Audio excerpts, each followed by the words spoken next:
voice of the continent. Turn it up, turn it up. African sports guy, he's on the ball. African sports guy, he stands so tall. From the pitch to the court, he's got the vibe. African sports guy, keeping it alive. African sports guy, he's on the ball. African sports guy, he stands so tall. Hello, everybody. Welcome to African Sports Guy, where we're giving you the African perspective on what's going on in the world of sports and everything else in between. So I'd like to welcome my partner in crime, Fadi. How are you doing, buddy? How you doing? I'm good, my guy. How's it? Big week in sports. Yo, huge week in sports, man. Huge week in sports. But I think we have to start.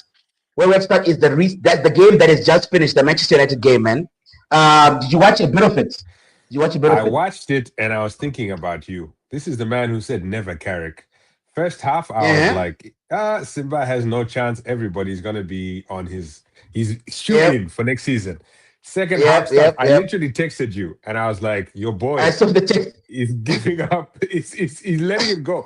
If it wasn't for persona non grata, Mainu, it would have been down. Like they would have drawing that, being 2-0 up, embarrassing. And the goals, anyway. Here's the thing. For me, good for Manchester United, good for the league. I had a friend of ours who was in high school. He was at the game with his sons. You know, it goes deep. People love this thing. And so I mean, it's huge for Manchester United to be back in the top, not just top 5, top 3 in Europe again.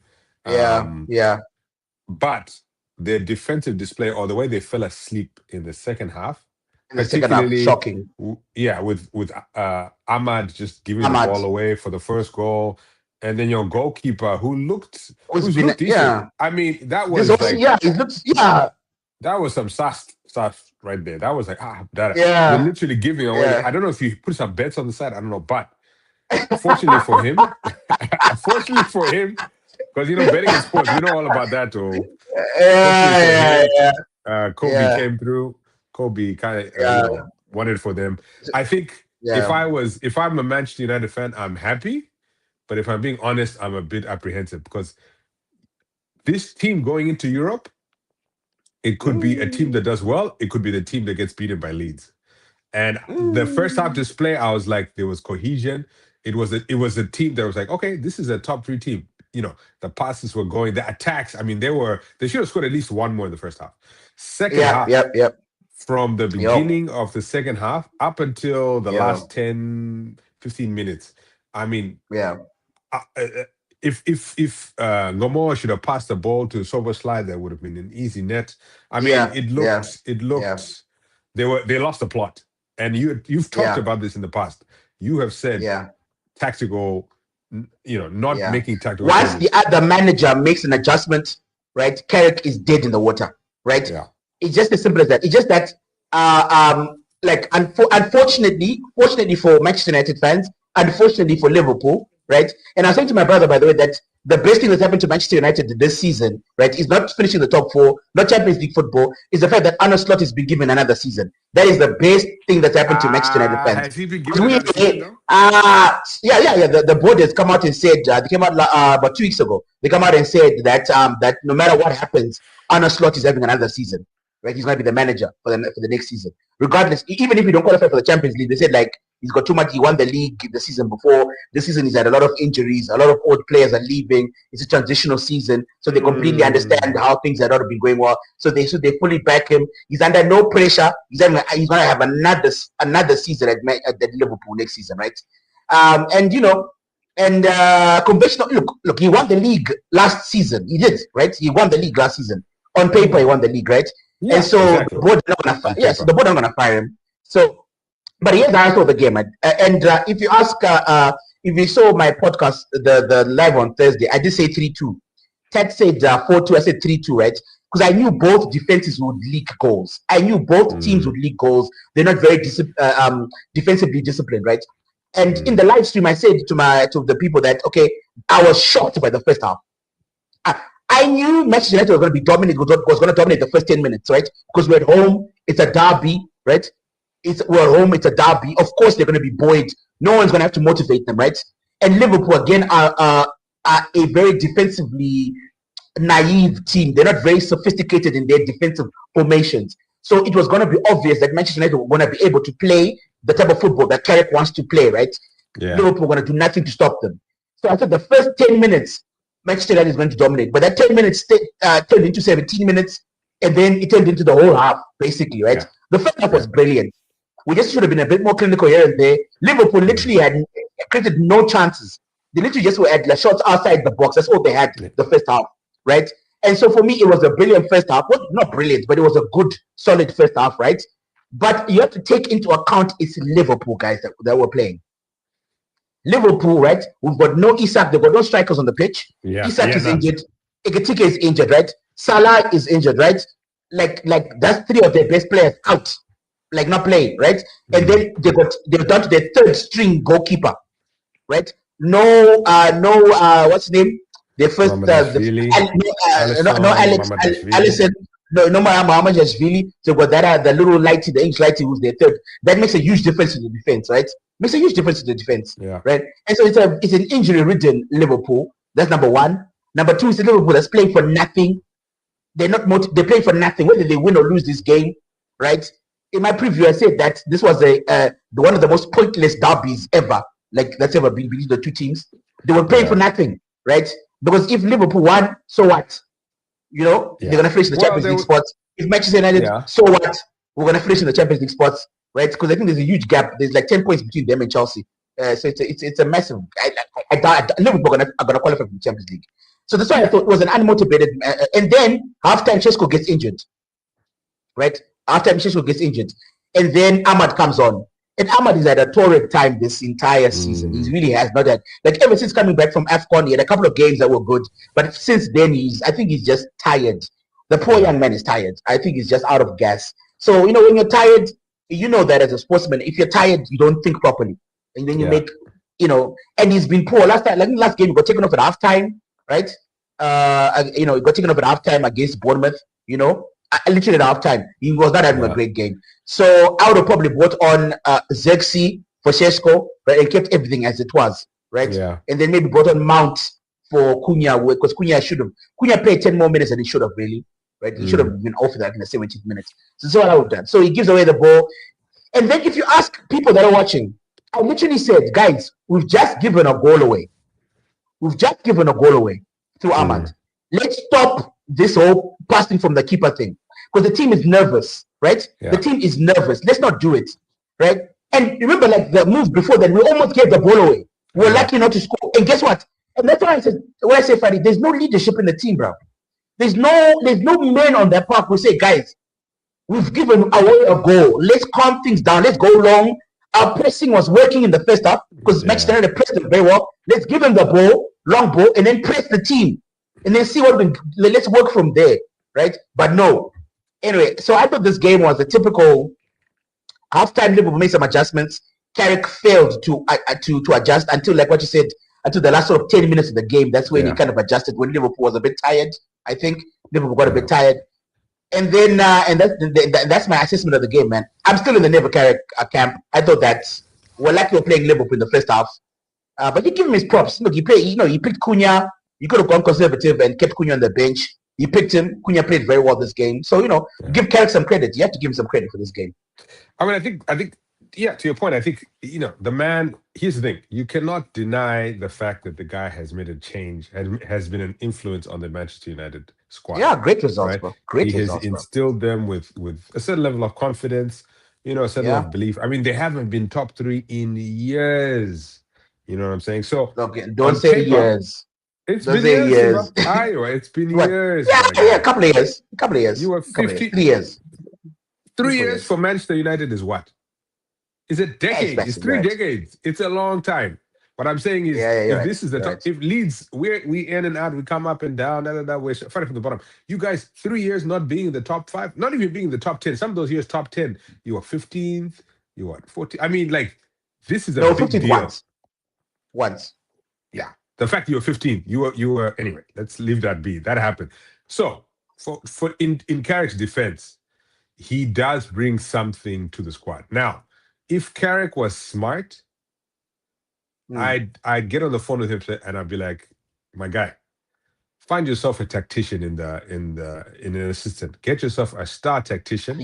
Who can come in there. You have the Midas touch with the players. You need someone with tactical nous to come in there and fill in your shortcomings. You know what I'm saying? It doesn't have to be coach the players. There's a manager, technically teach them.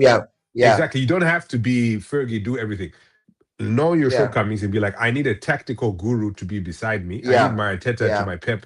I need somebody who, can, buoy us as well. So that when hard times come, I have a tactical brain next to me being like, listen, we need to change into this formation. We need to do that. This isn't working. This isn't working. Because, I mean, I watched the second half, and as soon as that first ball, because they were pressing, right?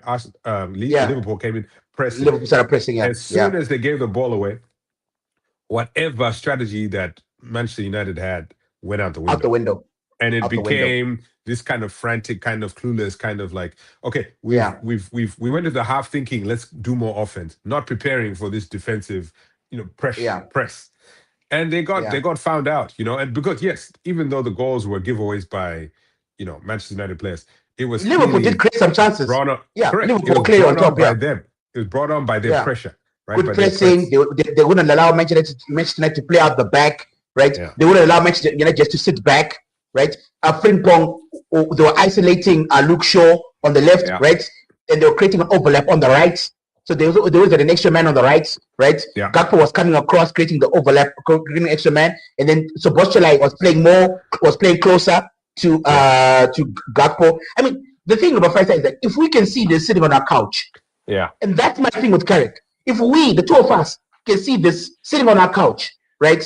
And we're not football experts. I've never coached I don't know. I just know from watching and playing manager and playing FIFA, bruh. That's my only experience of Bora, bruh. Right? As a fan and as a video game guy. That's all, right? So Carrick has played the game. He's well experienced, right? Well experienced. He's actually coached at Borough. But at Middlesbrough, the complaint the fans had was his lack of tactical adjustment. He wasn't flexible tactically, right? And he just didn't know what to do. And then you saw because Liverpool is a momentum team. Your favorite word, momentum.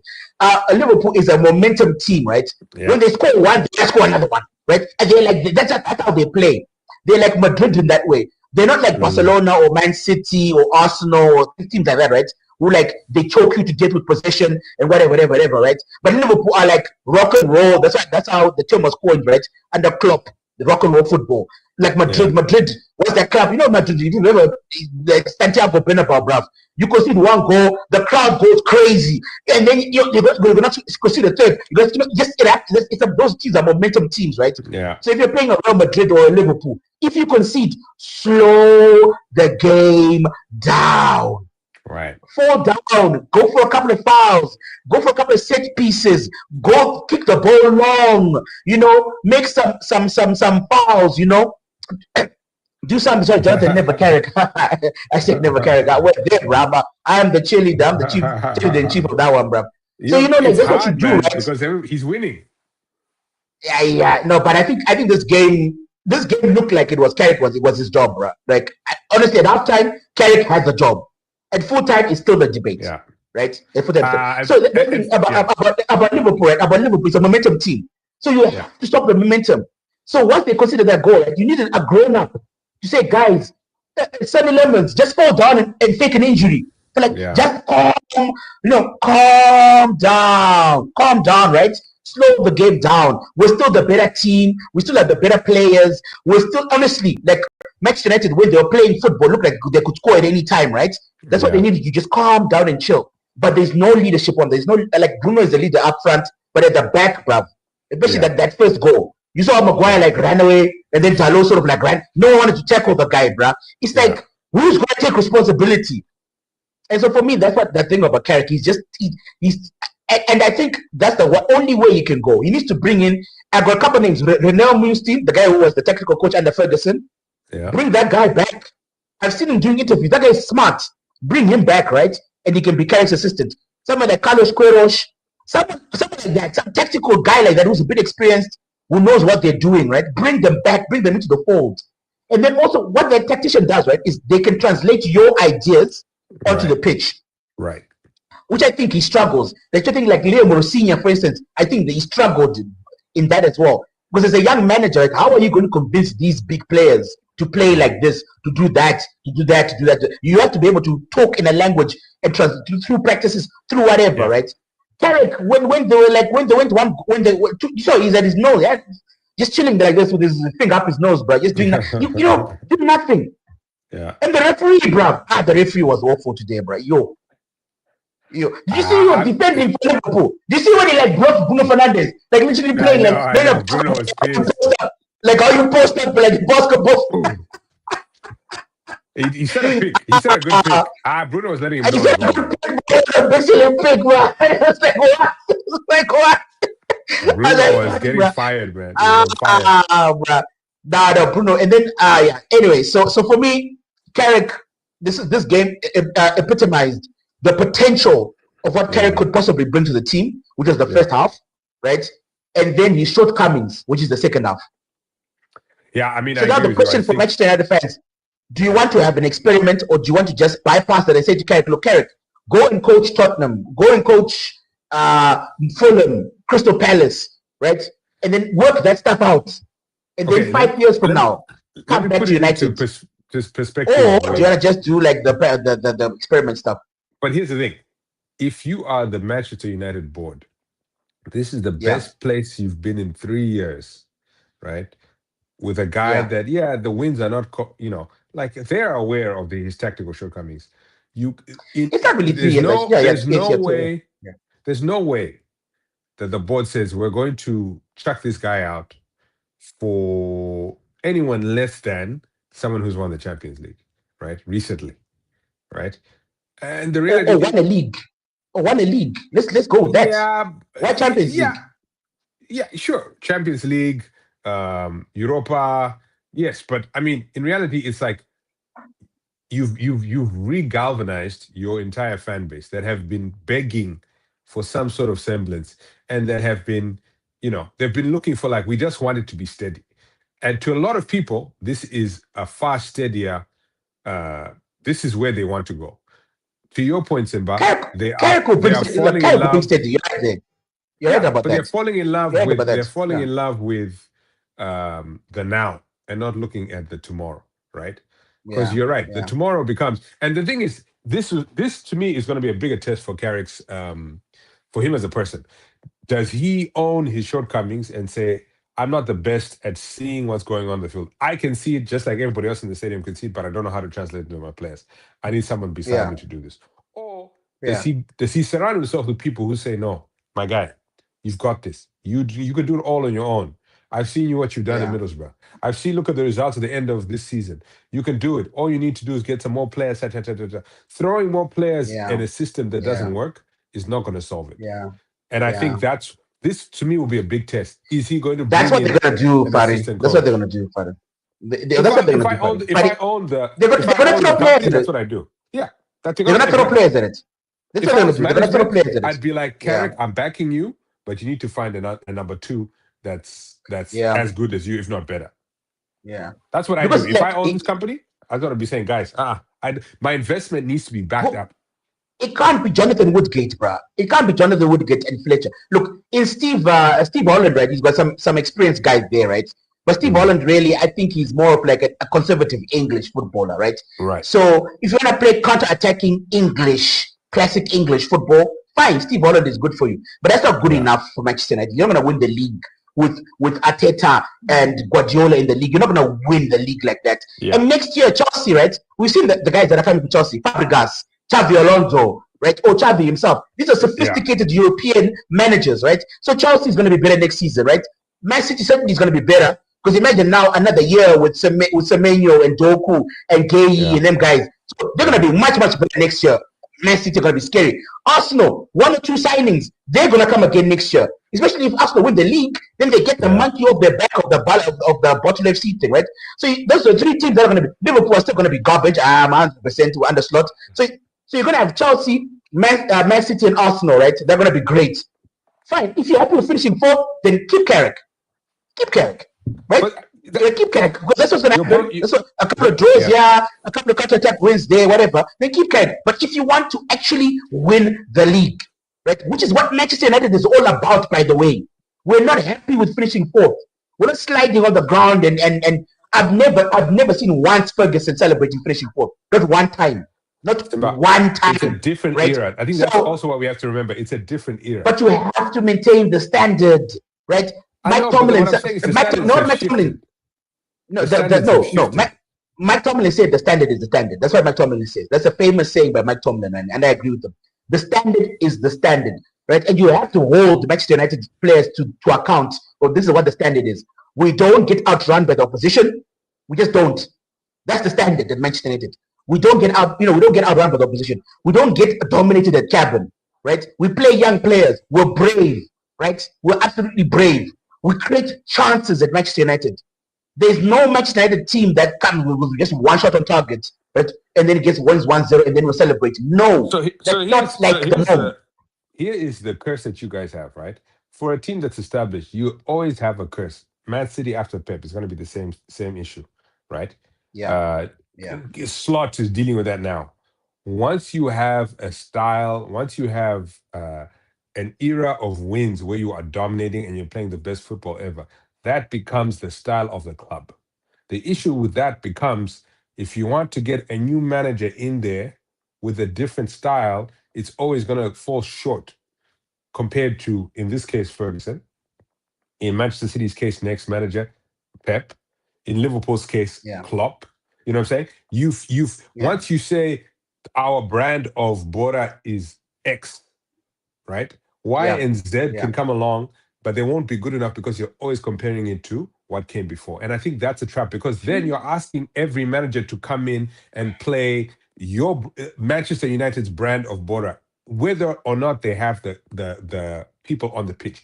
When Ferguson was there, you can go off the list of players, the quality that they had on the ball in every position, from the wingers to the midfield, to the defense, to the strikers, to the goalkeeper. Everybody was stacked, so you could play a specific style of border. Now look at Man City. Man City a few years ago, they were stacked from top to bottom. They had all the players. They get Haaland, it boosts them. And then they lose their midfielders, right? Mahrez, De Bruyne, so they've had to Sterling, right? And they've had such a hard time. And Pep, who is still there, struggled for a while. But they're still winning. Oh my God! But they're still winning, and that shows his tactical brilliance, right? He shows that I can do this without the players that I need. The problem becomes when you have expectations of going to the Fergie days again. You are to be disappointed. No. Because counter-attacking football, pressing, it's a mindset, right? It's a mindset. No. Fight. I think you're getting me wrong. That's not what I mean. And I don't mean, look, after Guardiola, Man City are never, ever going to win 6 league titles in 9 years. It's not going to happen again, right? Yeah. After Ferguson, there's no Manchester United, the league is too good. There's no Manchester United coach who's going to win 13 Premier League titles. It's just not going to happen. Right? It's not going to happen. It's not going to happen. I'm not looking at that. What I'm saying, though, there are certain fundamentals, right? Like, look at Barcelona. No matter who coaches Barcelona, right? They always have possession of the ball, right? Always. They always promote La Masia players. Always, right? Always. They're always offensive, right? They're always positive. Their players are always looking to pass the ball, like to keep possession. They love the football. So that is the staple of Barcelona. Manchester United, this was the playbook of Manchester United. We always play young players. Always. We're not afraid to play young players. We might not have possession of the ball, but we play aggressive football, right? Aggressive football. So in other words, we're always on the front foot. We impose our will on the opposition, right? And then we don't celebrate finishing fourth. We're trying to win trophies. We might not win the trophy, but we're always trying to win the trophy, right? That's the mentality of Manchester United that was instilled from Sir Matt Bubsby days, right? Not necessarily just Ferguson days, from the Bubsby babes and throughout the history of Manchester United, right? Jonathan is saying we are the most supported football club on the planet. Anything short of winning is not enough. Yeah, look, it's not good enough, right? So I'm not saying that we have to win 13 trophies in a row or like 4, like under when Carrick was playing in midfield, where Ferguson, we won like 4 things, were like in 3 Champions League finals in a row. I'm not talking about that at all. I'm saying Real Madrid is never going to win 4 Champions Leagues in a row ever again, right? That's the damn thing was an anomaly, right? Well, I'm not saying that. What I'm saying is that there are certain fundamentals that we have at Manchester United that because Ten Hag finished 3rd. Ten Hag, right? Ten Hag finished 3rd. No, that's not far away. That's not far ago. That's a manager away, right? Because Amarin took over from Ten Hag, right? So if you take away Amarin, that's literally the last manager. So it's not like finishing 3rd is some miracle that's happened at Manchester. No, it's not, right? And by the way, when you finished 3rd, Ten Hag wasn't celebrating. He wasn't sliding on the pitch celebrating. He wasn't, right? But Ten Hag won things. He won FA Cups. He won League Cups, right? And again, Ten Hag wasn't great, but at least you could see he was trying to play positive football, right? Whereas and Ten Hag, he made changes, right or wrong. He did make actual changes. I'm not saying Ten Hag, but I'm not defending Ten Hag. I didn't like Ten Hag. I liked his appointment, but I didn't like his tenure, right? However, Carrick, for me, what I think Carrick can be a great manager. I think he does have the potential because you see it. We saw it against Man City. We saw it against Arsenal. We saw it today in the first half. We saw it in the first 10 minutes against Brentford. Those ideas are exciting. If Manchester United plays like we did in the first 10 minutes, we might even bring you back to support Manchester United, bro. Right? Great stuff, bro. Right? Attacking, aggressive, adventurous, right? And then even like when they were sitting back and defending against Liverpool, right? It wasn't like they were like parking the bus. It was defense with intent that, look, if you lose the ball, Liverpool, we're about to go and score. We're going to go and bang, right? It was exciting stuff this half, the first half. But what I'm saying is, as soon as the coach makes a change, Carrick is done, right? And the fact that I picked his starting lineup, by the way. The only thing I didn't know was that Cunha was going to be fit again. Otherwise, I literally picked his starting lineup. Yeah. I literally did. I mean, it was good. He's predictable. It would have made a big difference if he wasn't on the pitch. Oh yeah, Cunha was amazing. Cunha was amazing. Amazing. Okay, so I think that's enough about the Manchester United perspective. What about Liverpool, bro? Where do Liverpool go from here? But do you think they got hope for next season at all? So I was getting texts from guys mid-game saying first half Slot needs to go, Slot needs to go. And I think it's a bold move by Liverpool's ownership to give him come out and they have no option, right? They have to do this because the press is talking, right? But giving him another year.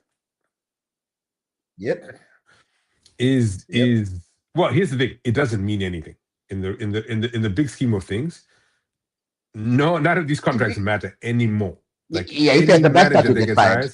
That's the best that get fired. It's all optics, right? And basically, what they probably told him is, listen, we're gonna tell people you're getting this whole season next season, but you're on probation. If we don't see results, if we don't see you getting good players over the season, if we don't see you making shrewd moves, over the summer, World Cup times. If we don't see you making the kinds of things you're promising, you have 2 months. And then we come and reassess. Now, they can tell their players, if I'm a Liverpool fan, again, this is the Klopp hangover. To me, this is like that Klopp hangover where it's like, Slot is manageable. And of course, he's going to say, well, if Ekitike is healthy, you know what I mean? If I get my strikers back, I'm going to be scouting for some new center backs when a new center back comes in. And, we'll get another winger to replace Salah and this and that, the other. I mean, he has the framework is there for the team. Like, it's not, but I think their biggest issue right now is the defense. Obviously, the offense. Van Dijk was awful today, but like bro. Van Dijk, that guy's bad. Van Dijk is bad, bro. Konate is the only one who runs, and then Konate is probably going to get scouted by another team and taken away. So they left with Van Dijk. Robertson he still hasn't signed the contract. Yeah, Frimpong, who has all the speed in the world, but he's not a defensive. He can't defend. He can't defend. He's always up there, and even his on the ball. He reminds me of like a Doku in the early days. When he just had all the speed and no kind of service, no kind of anything like that. This kid on the left side, Gomoa, attacking wise. Now we're going to look good when he came on. He looked good when he came on. Yeah. So for youth, they have options, but the reality is you're going to have to lose. You're potentially losing both of your center backs, right? One to another team, Konate, right? He may go to the continent, to Europe. And then Van Dijk, like, if this point, if I was him, I'd go and find a Dutch team. They have to keep. They have to keep him. They have to keep him. But like, is he a starter? He's turning into Harry Maguire. They bought a French dude, right? There's a French guy they bought who's coming in next season, right? Yeah. Who's going to take Konate? Because Konate is going. Yeah, because if Konate was going to sign a contract, would have signed by now, right? You think, right? Right. You'd think it's time. What is waiting for? Konate is wanted in Europe by big teams. Yeah, Bayern wants him. He's wanted in Italy. I mean, like, if I'm him, I'm going. PSG. Why am I staying? Why are you staying? Yeah. You know, Van Dijk's gonna be shouting at me all the time for not marking the man he was supposed to. Konate takes all the blame. He takes all the blame. I feel sorry for, like, I was speaking to my uncle. My uncle's a huge Liverpool fan, right? And also in the comments as well, there's a guy I was debating with who's also a big Liverpool fan as well for one of my videos. And there's a resignation to Liverpool. There's a resignation, like in this game, normally Liverpool fans, right? There's good banter between the two of us. Because I'm a Man U fan, they're Liverpool fans, there's good banter, whatever. There's a bit of tension, but there's good banter. But this derby, I don't think many Liverpool fans, I don't know about in America, but in Africa, certainly, a lot of Liverpool fans didn't think they were going to win today. They had zero expectations of winning today, right? Yeah. They were thinking maybe they might be lucky, but they didn't think they were going to win today. And you can see when you talk about slots, right? They just defeated because they know the board is promised. They're like, another season of this. No, they are. And look, guys, Liverpool have got so many holes. Like, you're right, in the defense, Van Dijk has. I have not seen a player fall off the cliff so fast than I have Van Dijk, bruh. Last season he was awesome. He was imperious, bruh. This season he has been awful, right? Kirkes is not the answer on the left. Maybe he needs another guy who can give him confidence, right? You're right, they don't have a right back because Conor Bradley is injured all the time and he's young as well. He's a young English guy. And then, as you said, Frimpong, the less said about that guy, the better. Yeah, defensively they're in a race. They're down to their third goalkeeper, right? You know, and Alisson wasn't looking that great this season, but Mohamed just really looked dope until he got injured, right? Yeah. And then up front they're loaded. I mean, they are so stacked with Florian Wirtz, Ekatike, Gakpo, the young guy in Ngomoa, but they're probably gonna have to bring in one more guy. Frimpong can play up there as well. They can bring in one more guy. Right? And then number 10, they got Sebastian, who's solid. I think he's a bit overrated because he plays for Liverpool, but he's solid, right? He's got a good shindigi, but he's not like an amazing passer of the ball. He's solid defensively. He's quite defensively, But then behind him, they got nothing. Gravenberch is. Did you see him this game, bro? I didn't at all. Man United was breaking through that midfield whenever they wanted, bro. Yeah. And this is not a great Manchester United midfield, but they were bossing the Liverpool midfield, bro. Especially in the first half. Especially on the counter-attack. That's when you think Gravenberch would shine, right? Because he's the number 6. Dude, he was anonymous this game, bro. And then McAllister is just a shadow. He just looks defeated, bro. He looks tired. He looks defeated. It's time for McAllister to move on. He needs a fresh challenge. He needs to go to somewhere in Europe or maybe go to Brighton or something. Go back to Brighton or I don't know. McAllister doesn't look. So they got problems in central midfield. They got problems in defense. And they don't have leadership. Got problems on the bench, but they can't do anything about that. So Liverpool, for me, next season, expect the exact same thing you're getting this season is what you're gonna get next season, regardless of who's fit or who's not fit. You know what Van Dijk reminds me of? Van Dijk reminds me of Calvin Phillips. When Calvin Phillips was under Bielsa at Leeds. The guy was an English quality midfielder, right? Oh, he was awesome, bro. A manager who can inspire, like, single-handedly, Bielsa inspired. He found Rafinha, right? And he made that he made him who he was, that Barca came and spent money to get him. Even now, when they played into the, Uruguay versus Brazil, Rafinha goes to him because that manager, that guy, he figured him out. He learned how to communicate to the guy. He got the best out of that player. That was Calvin Phillips at Leeds. Then he goes to Manchester City. But Bielsa is a legendary manager. He's huge. I mean, I don't think if anyone's been following any kind of football recently, especially Leeds, you're not underestimating Bielsa. That guy is a genius. He's a bit eccentric, but he's a genius. Now, so he said he goes to Man City. He goes to Man City. So Calvin City goes to Man City. He cannot even get on the Carabao Cup. What is he doing now? He couldn't get anywhere. What's he doing now? He was loaned out. He was loaned out to to Ipswich for a season. He failed. He was loaned out to West Ham. He got a red card. I think he's on loan. He's on loan. I think he's on loan in Ipswich. I don't know. He's at Sheffield United. He's on loan to Sheffield United in the Championship. So this guy he was 27 at the time, 26. His potential was there. Yeah, boom. Everybody tried to buy him. Everybody tried to buy him. Yeah, he gets a manager who doesn't feel connected. Boom, goes to shit. He's a Sheffield United. Yeah. Now you look at he's only played 3 games, bro. Right. This year. Now you look at this season. Klopp, right? Klopp. Yeah. Klopp and Van Dijk. To me, that was the same marriage where you had Van Dijk playing his best border when he had Klopp as his manager, because he could speak to him. He could say, "You are our general. I trust you." You know, he had belief. He's like, "I trust you. You are my leader. Yeah. You are the best player on this field. Go and score goals with your head. Go and keep balls out with your feet. You are the number one." And then Slot came in. And Slot is doing nothing for these guys. We talked about Carrick and how he's bringing a sense of confidence Slot to the players. Nobody. Slot is coming in there and he's so nonplussed. He's so dispassionate. And the players are a reflection of him in many ways. Then he doesn't have a fire. He doesn't have... So if I was Van Dijk, I'd be... And Klopp goes to another team. I'm calling up the back office, being like, "Take me, buy me, get me." Real Madrid are trying to get him. They're trying desperately to get him, but he's saying no. He's really uncertain about it. That's why, But like that's their number one target. They want to get Klopp, right? But if they can't get him, then obviously they're going to get Mourinho. I think Mourinho's going to go there. So for me, like if you have a manager, and that's the magic of the Peps, that's the magic of the Klopps.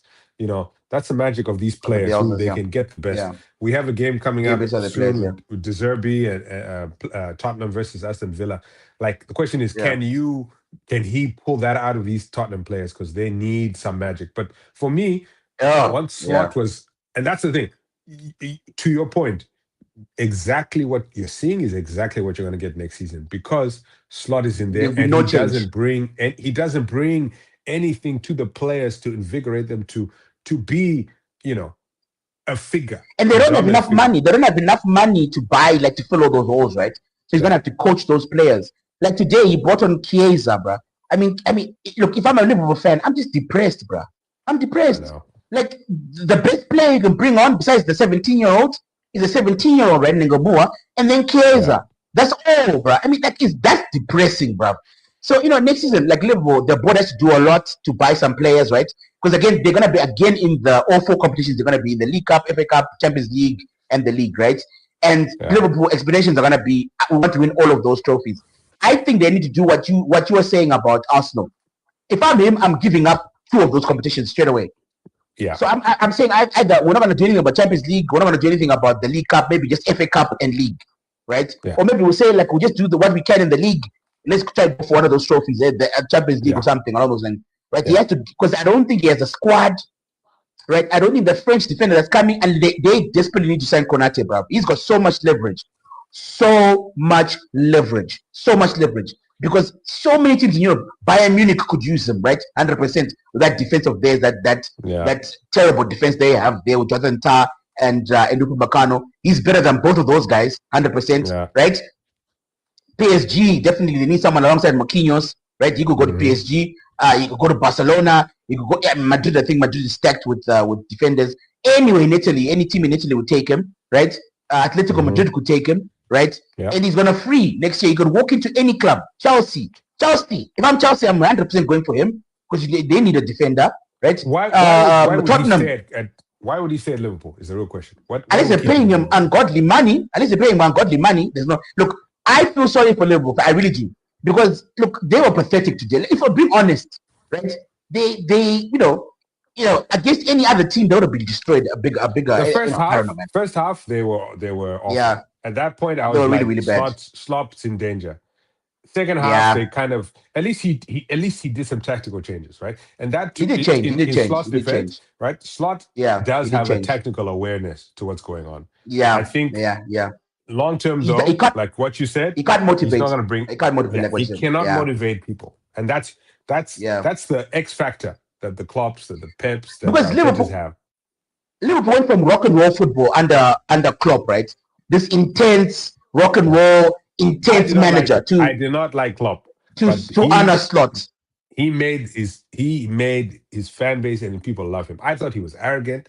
I thought he was running on the field. I was like, this guy, I don't want him. But if you're playing for this guy, if he's your manager, you love all the antics. You are falling in love with him every 2 seconds because he inspires you. He inspires you. Yeah. You know what I'm saying? Look, I'm a Manchester United fan, so obviously I didn't like Klopp, but I appreciated his prowess. Okay, man. So let's go to the sort of the Leeds game, right? And then let's talk about the because I mean in terms of the table, right? Let's just sort of the context of this game. It sort of makes sure that Manchester United are now now qualified, right, for the Champions League. Now they only need 1 point, but now that they no one can catch them, they're now guaranteed to finish at least 4th or 5th. I think at least 5th, right? Right. So even if they lose every single game of the season and the other team better than win every single game, so I think now they're basically they're sorted, right? So that's and I've said this again, I think for a couple of weeks. I think number 3, number 4, number 5 are set in stone. I think that's done, right? So the number 6 battle for number 6 was quite interesting because Bournemouth won today. They overtake Brentford. Brentford was in there right at the moment. Then you also got Chelsea. That's part of. Newcastle won on the weekend, right? So they're sniffing around. Southampton are part of as well. You've got a Fulham. You got 6 or 7 teams, right? Basically between number 6 and number 12, they separated by 5 or 6 points, right? Yeah. So all those teams. But I think the meat and potatoes of the league right now are either at the top and at the bottom. So let's start at the bottom, right? Leeds were imperious against Burnley. I mean, except for I think about 20 minutes in the second half, where Burnley, when they scored their goal, right, it looked like what was Leeds doing. But besides that 20 minutes, the whole of the game, Leeds were just superb, man. They're really good. Calvert-Lewin, Okafor looked good, and stuck with his shindigis. I don't know whether you think that was a great goal or whether the goalkeeper was just because the goalkeeper went down in stages, bro. Yeah. And then the Leeds goalkeeper looked a bit suspect a couple of times as well. Yeah. Well, so here's the thing. As a Leeds fan, I watched the last 2 goals because I was at work, but I was able to sneak in and look at the last 2 goals. And once that second goal went in, the third goal, I guess, it was a wrap. Yes, there was a consolation, and I did get a bit bung at the end there, being like, Leeds, we've had 1 collapse already from let's not do this, but basically that win guarantees that we're back next season. I know mathematically we're not quite there yet or whatever, but we have 3 games this season, and with West Ham losing, right? That basically bolsters our chances because West Ham have Arsenal next week. I mean, it's going to be hard for them to get points, which just our gap just stays a gap. So we are sorted now. Watching the game, still very happy with Calvert-Lewin. I think there's a lot of things we want to get. We want to get like a back heel of his, bro. The back heel was sick. Oh my god, his vision, we want to get. I think for us, we need to retool our offense. I think that was the biggest issue. Is Okafor found his feet at the end of the season, scoring 8 goals. I think he's tied for the most goals by a Swiss player in the Premier League ever. Him and Granit Xhaka or something Shaqiri. like that. Shaqiri is the one. Shaqiri. So huge from a guy who was struggling to make the team. Obviously, our formation changes didn't help, but to a guy who now has become a guy who is a go-to guy. So as a Leeds player, that's exciting. I think what we'd want is at least 2 more attacking players, 2 to 3 more attacking players. On the right side, we'd love a right winger. You know what I'm saying? Love someone on the right. Bring back Somerville. Somerville, I mean, that could be interesting. Somerville was more left in our formation. If West Ham gets relegated, bring him back, bro. Somerville might be. I mean, we'd love the reunion. We'd love the marriage. I mean, it was a sad divorce, but we'd get remarried in no time. Defense, goalkeeper wise, we're looking for a number 1. Yes, yeah, your goalkeepers are suspect, bro. Your goalkeepers are suspect, bro. Darlow, he's for what he's done. I think he's nearly 40, 37, something like that. He was supposed to be our number 2. and he did a good job holding it down for us. So a new goalkeeper might be the way to go. In the midfield, we need Stark is probably our best player. Stark has got a shindigi, bro. I love the shot. Stark is probably our best player, and there's talk in the Leeds chat of like someone coming to snipe him and take him away, like another team trying to get him and this stuff. Like a Newcastle or something. Yeah, like another team trying to pay money to get him, because if he's surrounded by one or two more other players, I mean, he is, he's a great attacking option. But the thing is, for most other teams, he won't play every day. So we need to support him with somebody who he still is our main attacking midfielder, but give him some competition there. Keep Tanaka, Ampadu's our central defensive midfielder, and then a few more, get a different center back. And then your other guy, what's his name? The guy from Newcastle, is a long bottom. What's his name? Longstaff. Longstaff. He's pretty good. I think he just needs to get into fitness. Sean Longstaff. I don't know if he's an everyday starter, but this season he struggled. But like him coming in, him and Ampadu are interchangeable as a defensive mid, central defensive mid. I think between him and Ampadu, we're solid in that department. So I've been impressed by Ampadu. I really have been impressed by Ampadu. Yeah. Ampadu has drive. Ampadu is the guy. He has an engine. He's always going to be. He is. I don't know what his chart is, his heat map, but he runs through and through. I mean, the guy, everything. He puts it all on the line. So for us, it's a done deal. And I'll tell you this. To my Tottenham friends, and West Ham friends, I hope you guys can figure out what's happening soon, because the waiting period is torture. For you guys at the top, you Manchester United fans, you Liverpool fans, you Man City fans, Chelsea fans, you guys don't know what it's like. You get disappointed mid-table. Boys, we're making Europa, not Champions League. You guys don't know what it's like to struggle at the bottom there. At the bottom. You don't know what it's like to be this close from going down, to be this close from having to get a new subscription. From Bristol away. Because they don't show EPL on the USA or Peacock. You have to go and find it in some way to find the games live. It's a totally different life. You guys don't understand the pressure that you feel on the bottom, It's a great. But it's exhilarating when you do survive, when you have that sense of relief, and you can look forward to it next season. Because to us, if I'm Liverpool, like we just talked about, looking to next season, you're like, When you leave, you're like, we made it to another season. Let's see what we can do. Let's start again. We don't have as much money, but let's see what we can do. Let's find one or two more players. Let's stay middle of the team. Let's be Brentford. You know what I mean? Let's be Sunderland. Yeah. Let's edge up to that level where we can stay consistent. I think you can be a Brentford. I think you can be a Brentford and a Brighton. I think that's why you want to be like a Brentford or a Brighton, right? Or a Fulham. Yeah. Fulham, Brentford, Brighton, around those kind of teams that are Crystal Palace that are like perpetually up there, that don't really struggle for relegation season. Maybe not Crystal Palace, but like Brentford and Brighton and them guys and Fulham that don't struggle for relegation, that are like mid-table teams. Because the way you guys finished. Yeah. No, for us, the way you guys. The advantage that we have over all these other teams is our home atmosphere is solid, special, right? Like that's the thing about it. It's like Elland Road is a special kind of place, and we've proven it this season. They've single-handedly, we've held the team up as they're going through. So that's what's going for us. If we can be a Brighton, if we can be a Brentford, with the added advantage of like any team who comes to Elland Road is going to be a challenge. You may not. It's not. It's always going to be a tough. Which is what Manchester United used to be, right? And the fans, bro, our fans are like just loud and just like it's a cauldron, bro. Yeah. Look, the way Leeds play. If they can maintain that next season, I think they'll be okay. I think they just have to be a bit more disciplined in terms of like seeing out games, right? And that's the thing that you guys have to just. I don't know how your coach needs to evolve that part of the game, like because it seems like there's always a period in the game when you guys just stop concentrating.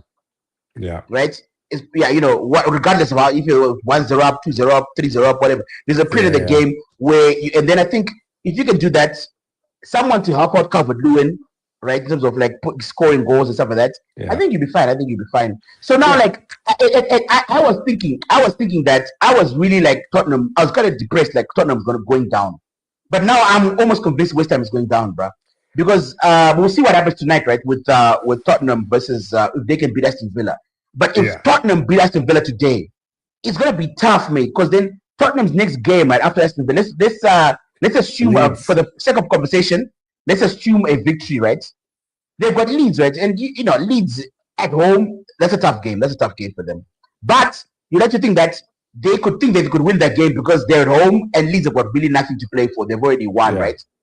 Yeah. So, but then West Ham are going to lose because they've got Arsenal, which I think West Ham is in trouble. Arsenal, they played well against Fulham, bruv, and we'll get into that a bit later. But they were dominant against Fulham, but like dominant, right? Yeah. And if that Arsenal shows up against West Ham, then I get game over, right? And West Ham, you know, they played well against Brentford, but you could always see that Brentford were going to win that game, right? Although West Ham went they didn't like wet the bed like what Tottenham does, right?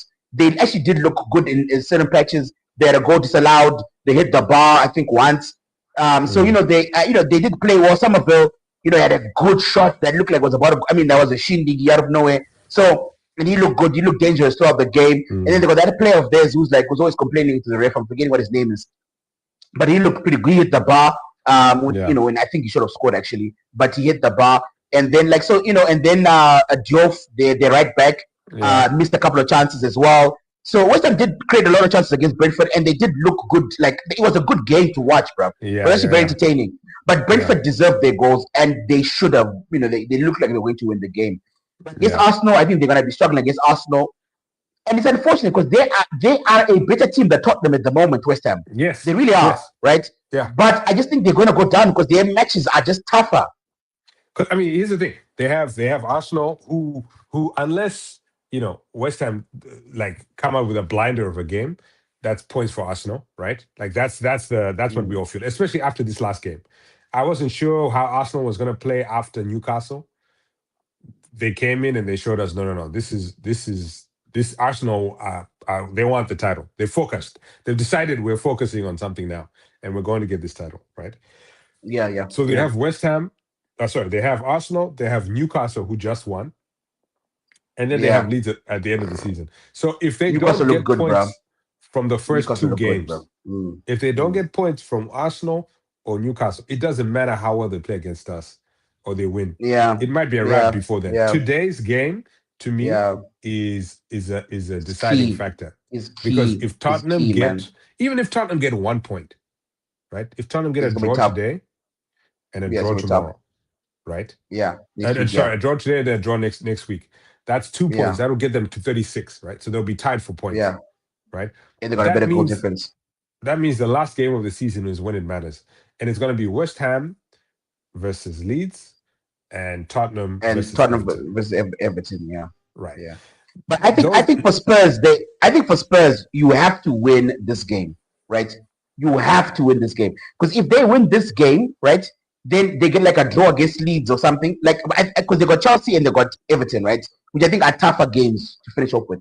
So if I am De Zerbi, I'm saying to my players, you have to win against Leeds and you have to win against Aston Villa. Because look, Villa away Villa are good home or in a way. Then it's not like a big deal both ways, one way or the other. But Leeds, 100%. Leeds, you don't want to play them at Eleanor. You actually play them at home, which is a big advantage, right? Huge advantage, right? Yeah. So I think that they will be eyeing those two games, saying if we can get 6 points, if we can get 6 points from those two games, we put West Ham under immense pressure because West Ham already lost this weekend, and they're probably going to lose next weekend, right? So then you've got a 4-point advantage, right? 4-point advantage, right? So then now against Chelsea and Everton, you just need to draw. See, that's the thing is that they have a game in hand. They have a game in hand over West Ham. West Ham has 3 games left. Tottenham has 4. Yeah. So that is their one advantage is that they do have, obviously today, it's not a game in hand in theory, but it's like they have a result today that they can. They have to win today, bro. They have to win today. Right? They have to win. To me, this is a cup final. They have to win. If I'm De Zerbi, I'm saying, because here's the thing.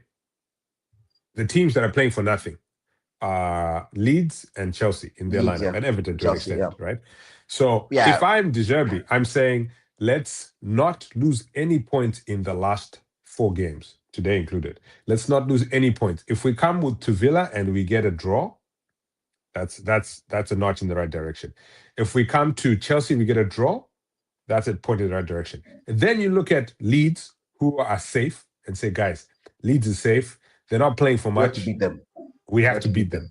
Let's go and beat Leeds. Everton, last game of the season, we're going to go all out. So that's 6 points. Or 5 points. Right? Okay, 6 if they draw against Everton, right? So saying 3 draws and a win, at least. Yes. 3 draws and a win. That gets you 6 points. Because you're saying West Ham are probably going to get one more win, right? Maybe one more win against Leeds, the last game of the season. Maybe the last game of the season. Then, they're probably going to lose against... They're going to lose Newcastle against... and Arsenal, well, against Arsenal, for sure. So Newcastle, maybe they get a point, right? So that's they can get 4 points, right? So right now, and then it'll be goal difference. Because if Tottenham gets 6 points and West Ham get 4, that leaves them even on points. There'll be a level points, which means they've got a goal difference. Tottenham got a better that's how you want that. If I'm doing this mathematically, that's how I'm seeing it. I'm seeing Newcastle, we can eke out a draw from West Ham. We can beat. We're gonna go all out to beat Leeds at the end of the season and last game of the season. If I'm Tottenham, I'm like we're trying to beat Leeds because again, Leeds has nothing to play for. They've got nothing to play for, Chelsea's a potential win, right? London, it's a London derby. But Chelsea's difficult, mate. Chelsea's difficult, mate. It is, but they have McFarlane, and I know we have fans of McFarlane here, but it's like they played Jonathan will disagree. Jonathan will disagree with you there, bro. He's a huge McFarlane fan, bro. He's a the biggest McFarlane fan in the continent. And Spurs have too many key player injuries. They are going down 100%. So that's right.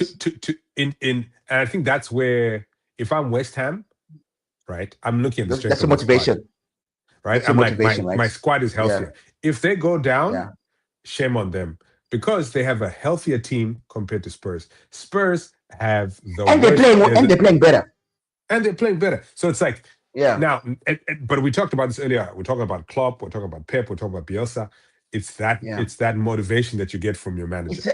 Does De Zerbi come in there and change their like motivate these young guys? Yes, you've lost Xavi this last game. Solanke's done. Maddison may or may not be coming back. It's like Richarlison. We're leaning on you, right? He's the key player, right? Bentancur. We need you to come and step up. He played well last game. He played well last game, the defense, they need to talk to somebody in the defense. Danso and Van der Ven needs to stand up. You know what I mean? Like, Danso can't make the stupid mistakes who's he made last come in time. here and be like, boys, I believe in you. You guys need to do this. So if I'm West Ham... Jonathan says McFarlane undefeated so far. If I'm Tottenham, I'm looking at my last 4 games and I'm saying a draw against Villa is a good result. A draw or a win against Leeds is a good result. A win, I'm looking to beat Chelsea. If I'm there, I'm willing to beat Chelsea. I'm looking like if I'm a Spurs player, I'm like, guys, we can beat Chelsea. Yes, they played well in the FA Cup, but that was the one game, and it was the new manager bump, and it was them in a big tournament, and all their players woke up all of a sudden, and Leeds gave up chances. Like Leeds left and also on the floor. Chelsea got an FA Cup final, right, to worry about, right? So the players, as you know, the players are not going to be they're going to be going all out. They're going to get injured. They're right? prioritizing one thing. Yeah, for me, I think if I am De Zerbi, I'm saying you have to win today. 3 points today against Villa and 3 points against Leeds, right? And then the 2 draws. So I'm saying you need 8 points. That's what I'm aiming for. I'm at 6 + 2. That's what I'm aiming for. Because Everton is tricky, bruv. For me, that's ambitious. Everton, because Everton and because the thing about West Ham, right? West Ham, look, it's a shame. I think the better team will go down. I honestly, but let's not forget about Forest, guys. Nottingham Forest are now back in it for a side, right? They lost this weekend. Right? And if you look at the table, I mean, it's hard. If you look at the table, right? Possibly, they're back in it, bruv. Right? Forest are what? They 1 point. Yeah, they're 3 points ahead of West Ham, right? So and then they've got what? Who they've got left? They've got Chelsea, bruv. Forest, Chelsea, right? Newcastle, Manchester United, Bournemouth. Yeah, so that's not easy either. If they lose all those games, right, there's no reason why both teams can't go ahead of them. And remember, like Forest have got Europa League. They got Europa League, bro, because they're playing on Thursday, right? Yeah, they're playing on Thursday. They're playing on Thursday, bro. right? I mean, So you're not wrong. It's a tough schedule. That's tough, bro. So I think, look, Forest, I thought they were out of it, but that loss was not good. That loss was not good, bruv. They're not good. They're not back. Look, if West Ham, look, because if we're saying West Ham can possibly get another, I'm saying West Ham won. West Ham can get 6 points, right? But the first win. They beat Sunderland. Yeah. They beat 5-0 against Sunderland. Hey, they were. Sorry. The reason I think of Forest was because of the next game they've got, which is Chelsea, right? Yeah. Yeah, they got Chelsea, right? So Forest if they lose to Chelsea, Forest has won their last four games. So they've got what? They've got Chelsea, right? Sorry, what they got next? Forest. Yeah, Chelsea, they've got Newcastle, Manchester United. No. They've got Newcastle, right? Yeah. First they've got Newcastle next, right? Then they've got Manchester United, right? Yeah. Then they have Bournemouth. Okay. I'm that's tough, bro. That's easily 0 points out of those 3. Yeah, that's easily 0 points. You win tomorrow. You win tomorrow against Chelsea, right? That gets you to 42 points. And they're playing tomorrow, right? Oh yeah. They're playing Chelsea tomorrow. No. Yeah. No. There's a game tomorrow. Yeah. Tomorrow. Sorry. My bad. Yeah. Yeah. Right. So they play tomorrow. You're right. If I'm Nottingham Forest, I'm saying I'm getting 3 points from Chelsea, and then I'm hoping for a draw against Newcastle. Maybe Manchester United doesn't feel like they want to play anymore, so they give us another draw. All they need is a win and a draw. That's all they need. But they need 4 points. 4 points. But let's say they lose against Chelsea, which is they can, right? That's a possibility, right? Chelsea they can lose against Chelsea. We're giving Chelsea props because they beat. Because McFarlane back. They got McFarlane back. It was one game. It was an FA Cup. And then everything into it. The players showed up for and that. Then they were Chelsea. And they got Manchester United, right? At home. That's hard. Look, I would expect United to beat Forest at home. I really would. Yes. Right. I really would. Right. And I would again. Chelsea's at home. Chelsea's at home again tomorrow. Right. So those are 2 home games that they're playing in a row. Right. With the Europa League in between. Right. And then they've got Bright. Then they've got what's this? Then they've got Bournemouth, who's been playing out of their skins, and Bournemouth have got something to play for, right? So for me, but if you look at the results, right? Look at the results. They've won the last 3 league games, or they've won the last 2 league games, and then they've won the last 2 Europa competitions, right? They are actually on a winning streak. So conventional wisdom tells you they're going to keep this momentum going. And it's Chelsea, and it's a Chelsea which still has an interim manager who had one good game, one good half, I should say, one good half, and then a second half of Caicedo on the ground for 90% of it. Like, okay, but you can't win. You can't play the rest of the season. Caicedo was he was diving. Yeah. Academy award winning, bro. Academy award winner, bro. You're not gonna win stuff like that. Chelsea is only playing for the FA Cup. In my mind, Chelsea's only playing for the FA Cup. Well, look. And we'll see tomorrow. We'll see tomorrow night, right? We'll see. If they lose, we revisit this topic, right? Yes. If they lose against Chelsea, then I think we can pull them back. So right now it's West Ham versus Tottenham. Yeah. And my thinking is, unfortunately, West Ham have got a tougher schedule. In fact, the only one's got a tougher schedule than them is Nottingham Forest, right? I think, right? But they've got a tough schedule. So we'll see. Well, look, Aston Villa starting with Barkley and Tammy Abrahams and Sancho starting as well. So it's a bit of it's a bit of a mixed bag. And then Tottenham have got Richarlison, Kolomouani, and Matthias Tell. That's their front 3. And then they've got Gallagher, Benteke, and what's his name? And the other guy, what's his name? The other midfielder, not Sa, the other guy, Besuma. Besuma, yeah. And then Danso and Van der Ven in back. So it looks like it's going to be an interesting game. Yeah. Well, I mean, we'll see as we go along. We'll peak. Jonathan say, I did say Forest could slide back. He did say that. I just don't see it. He doesn't see it. And then and teams should start making plans to strip Spurs players. Here's the thing. Last week, here's the thing. I'm a Leeds fan, and both teams that are going down have ex-Leeds players: Archie Gray, and Crescencio Somerville. Two players Archie that we Gray. loved. I don't know how to feel. How do you feel about Archie Gray? I don't know how to feel about him. Archie Gray on the right team could there was a potentially huge hype be about him. Declan Rice. But what is he? Is he a central midfielder? Is he an attacking midfielder? Is he a left back? Is he a right back? Is he a centre back? Does he play back in the back three? What does he actually do excellently? What does he do well? From his time at Leeds to his time now at Tottenham, he's becoming a utility knife. He plays all over the place. Yeah. So he gives you a 6 out of 10 in here. It's not great, man. I don't know. No. But you're looking at it from like what he's doing in a position that he's not suited for. He played most of this season. He was playing in the defense for Tottenham, right? Yeah. At Leeds, he was a central defensive midfielder. Across the defense, then he became like an attacking midfielder. So for me, if Archie Gray was allowed to actually play, he's a midfielder. He's number 6, number 8, number 10. What is it? Yeah, more like a number 6, but potentially number 8, right? He is a control. He can control the midfield. His vision and his ball sense are really top notch, but he doesn't get enough time to play on teams that allow him to get into space and control that midfield. He is like when Ampadu was hurt, it was Archie Gray, and in that position he thrived. He was basically keeping Ampadu out of the team. Is there a player that you can compare him to? What you hope he turn into? I'd see him turning into. So that's the one thing he wasn't with Leeds, wasn't attacking. I could see him as a Declan Rice, but not as attacking. But he has that kind of. You don't think he's too lightweight to be Declan Rice? Has he got enough legs? Is he strong enough? He actually built up a lot. His first couple of games, he was taken out when he was 17. He came up, the young guy coming in, friendly match. He got like beaten up by the Scottish guy on the Scottish captain. I forget his name, who plays for Aston Villa. No. Yeah, I know the guy talking about McGinn.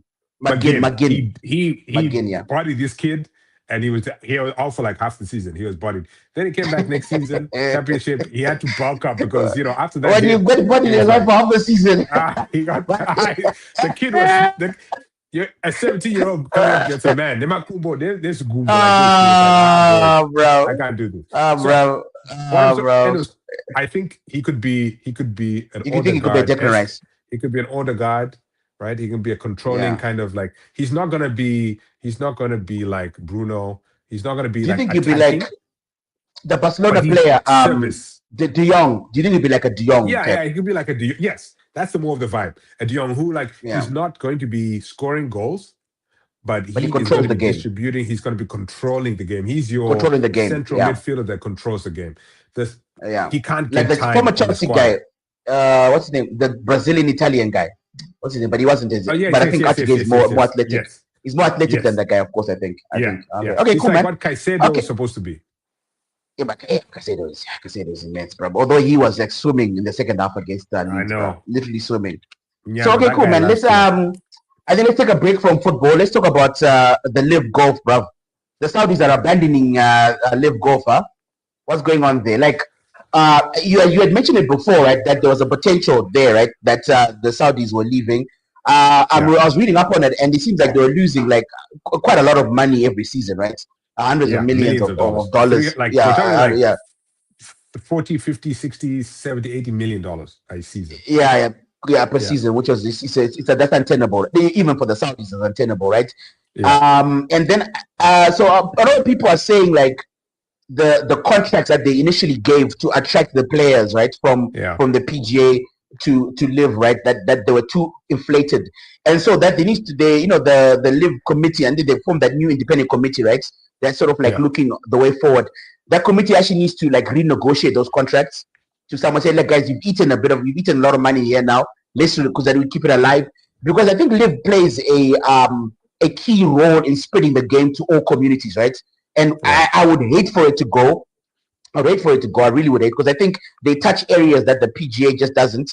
So the US Open, the FedEx Cup, and then the European Tour and the Sunshine Tour. There's certain things that they touch that other places don't touch, because you've got things like the Sunshine Tour, right? Which is the African Tour, right? But they don't have the players like that Live Golf has, right? They don't bring like the big stars, right? It's mainly South African guys, really. And so I think Live Golf plays, and then also the team aspect to how they bring the team aspect as well, which is pretty cool. I think that they play a big role. I don't want to see them go. So basically, what I'm asking is like, can they survive? Right? Can you explain a bit of the situation that transpired for them to be in this terrible financial situation? And then can they? What are possible solutions out there to so that we don't lose the Live Golf thing? So I think Live Golf ultimately, I think this is a case of David versus Goliath in the sense that the PGA did everything they could to undermine the success of Live Golf. Of course. And the biggest thing that they did was they pressured all the TV networks, right, to not air it. So it was airing on the CW, which is like a show for like reality TV and like, you know, women's soap operas, right? It was on the CW. Yeah, CW is like those teeny poppy things, right?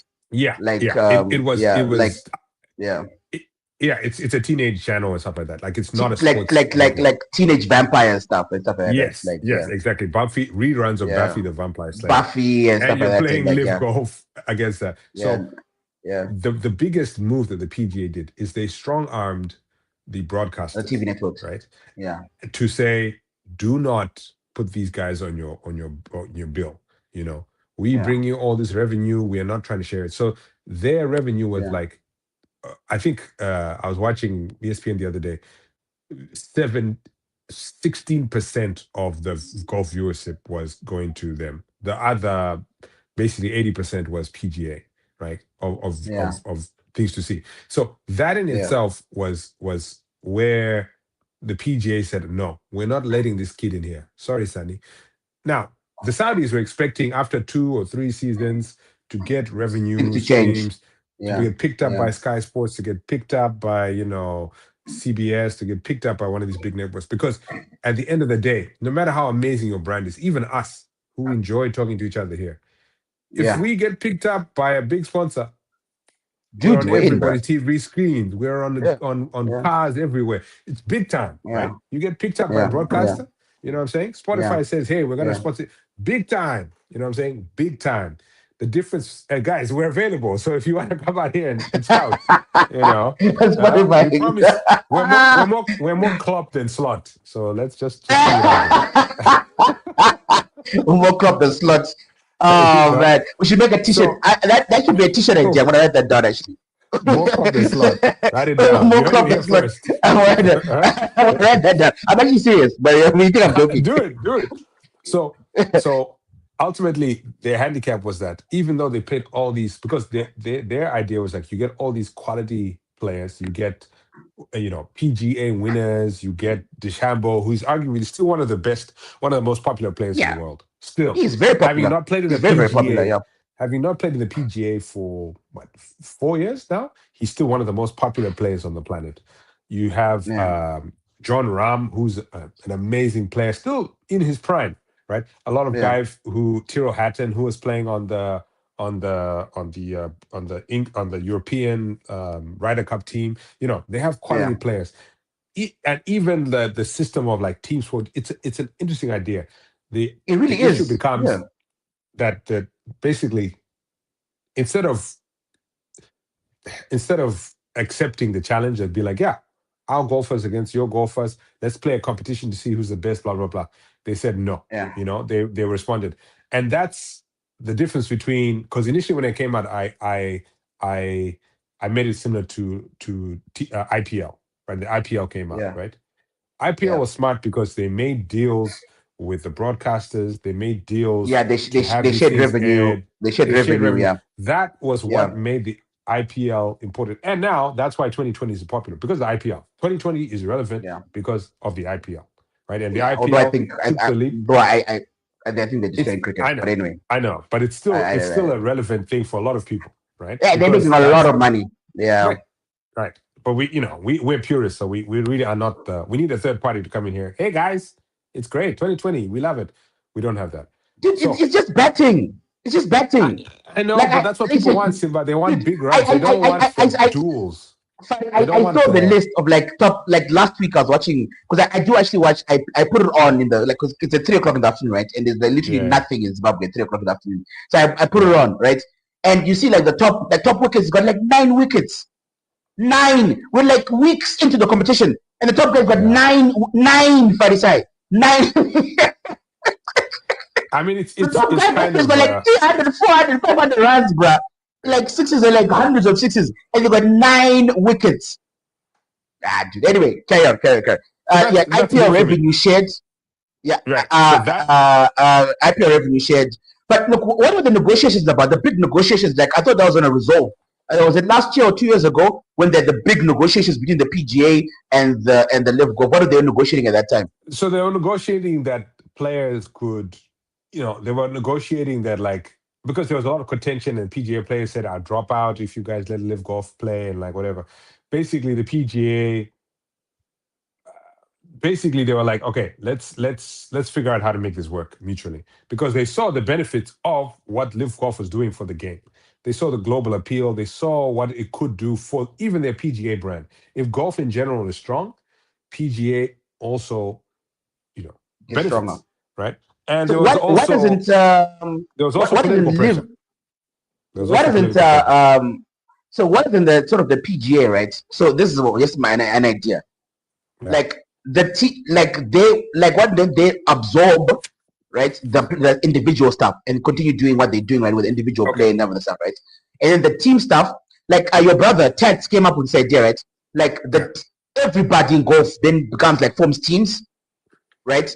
And then you have relegation and promotion and stuff like that, right? So you have the Premier League, the top 20 teams, whatever, and then every year you get relegated. There's some guys go up and whatever, and then you make money according to that kind of thing, and then everyone's involved in that, right? And that can be the Live League, right? That can operate simultaneously as the FedEx Cup and the Sunshine Tour and the European Tour and all stuff, so that it doesn't affect anyone. But then Live take that revenue, and then they share revenue, isn't right? They share revenue in that sense because, and then also the Live that Premier League stuff. The Live Go can be the one that's more transformational, that goes to South Africa, that goes to Zimbabwe, that goes to Vumba, that goes to Uganda and Rwanda and all those other places, right? And goes to Nepal and places that normally you don't get golf. Afghanistan, for instance, wherever. I'm not saying Afghanistan off the top of my head, maybe not Afghanistan, but why not Afghanistan, Pakistan, places like that, right? Where you don't normally get when they spread the game, and those that you can have them being touring like that, right? And then the PGA have they believe them the traditional. Is that a possibility? I think it's definitely a possibility, but I think PGA. So the thing about American sports in general, right, is that it comes down to ownership. That's why there'll never be relegations in the NFL. That's why there'll never be relegations in the MLS. That's why there'll never be any relegations in the MLB, because it's about ownership and it's about revenue. It's about profit. These owners make money in these leagues, whether or not they are competing for anything, which is why in Europe it's so much better, because we're talking about relegation for the EPL, right? This is a real thing. Yeah. You know what I'm saying?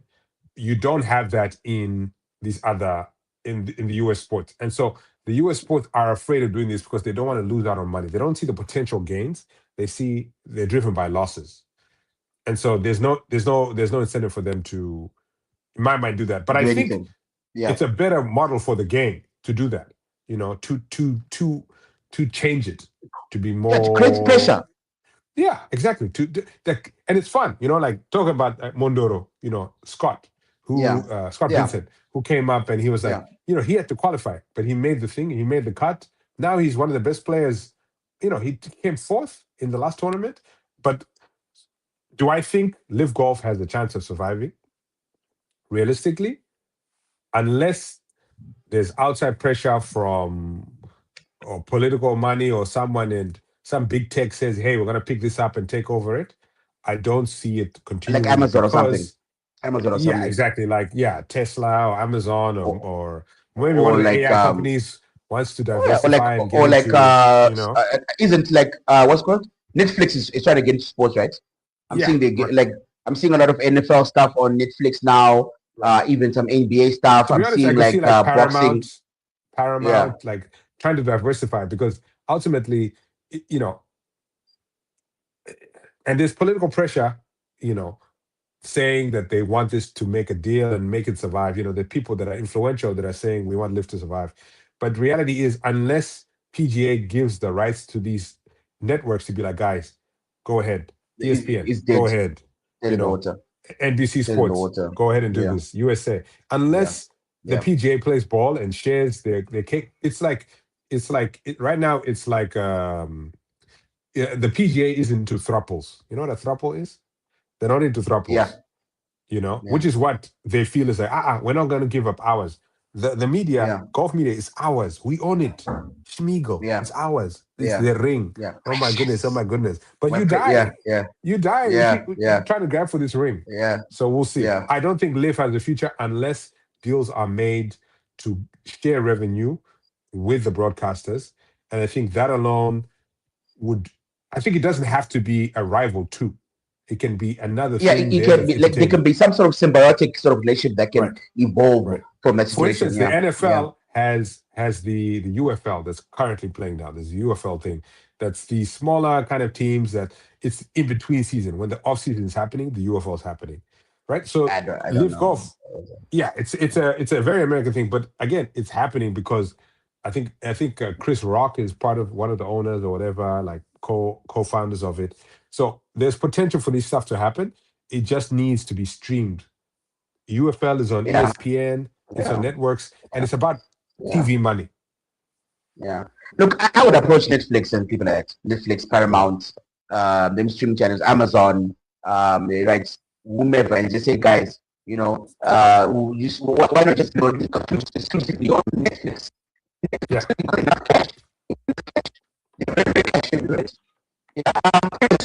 This NBA, bro. Lakers are finally they struggled a bit, but they finally got over the finishing line. One game 6 to win 4-2, and now they are locked in for OKC the next round. I give them 0% chance of winning that series. Even if Doncic comes back, I give them 0% chance of winning that series. But when they lost, and is that an indicator that there's some chinks there? And then also, because it seems like they heavy in terms of transition. Oh, it seems your audio is cut out. Yeah, I think I lost you. But I'll talk a bit about the Lakers in the NBA while we get our technicals sorted. Basically, the Lakers found their way. Am I back? You're back in. Yeah, you're back. Okay. The Lakers, I don't know what they were trying to do. They were scaring themselves for no apparent reason. They come home, they lose 2 games. It was a disaster. They could have lost this. They could have ruined their whole season. After playing game 2 with such passion, they go and to the Rockets' credit, they hustled, they tried. I watched this last game, the deciding game. It was over in basically the third quarter, before the end of the third quarter. 20-point lead. I mean, the Lakers cruised to it. I think they have a 2 of competing against OKC, depending on people getting healthy and all this stuff. But no, I think that's OKC's to go. For me, the bigger story is what's happening on the East. I watched the 76ers yesterday take out the Celtics. Yo, bruv. For me, you're right. That is the bigger story, right? Because story. For me, with Embiid, right?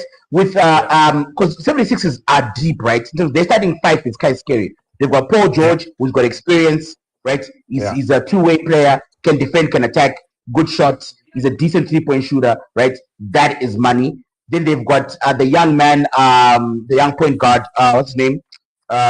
Maxi, right? Maxi, and he can, and any night can explode and score, give you a 40 burger.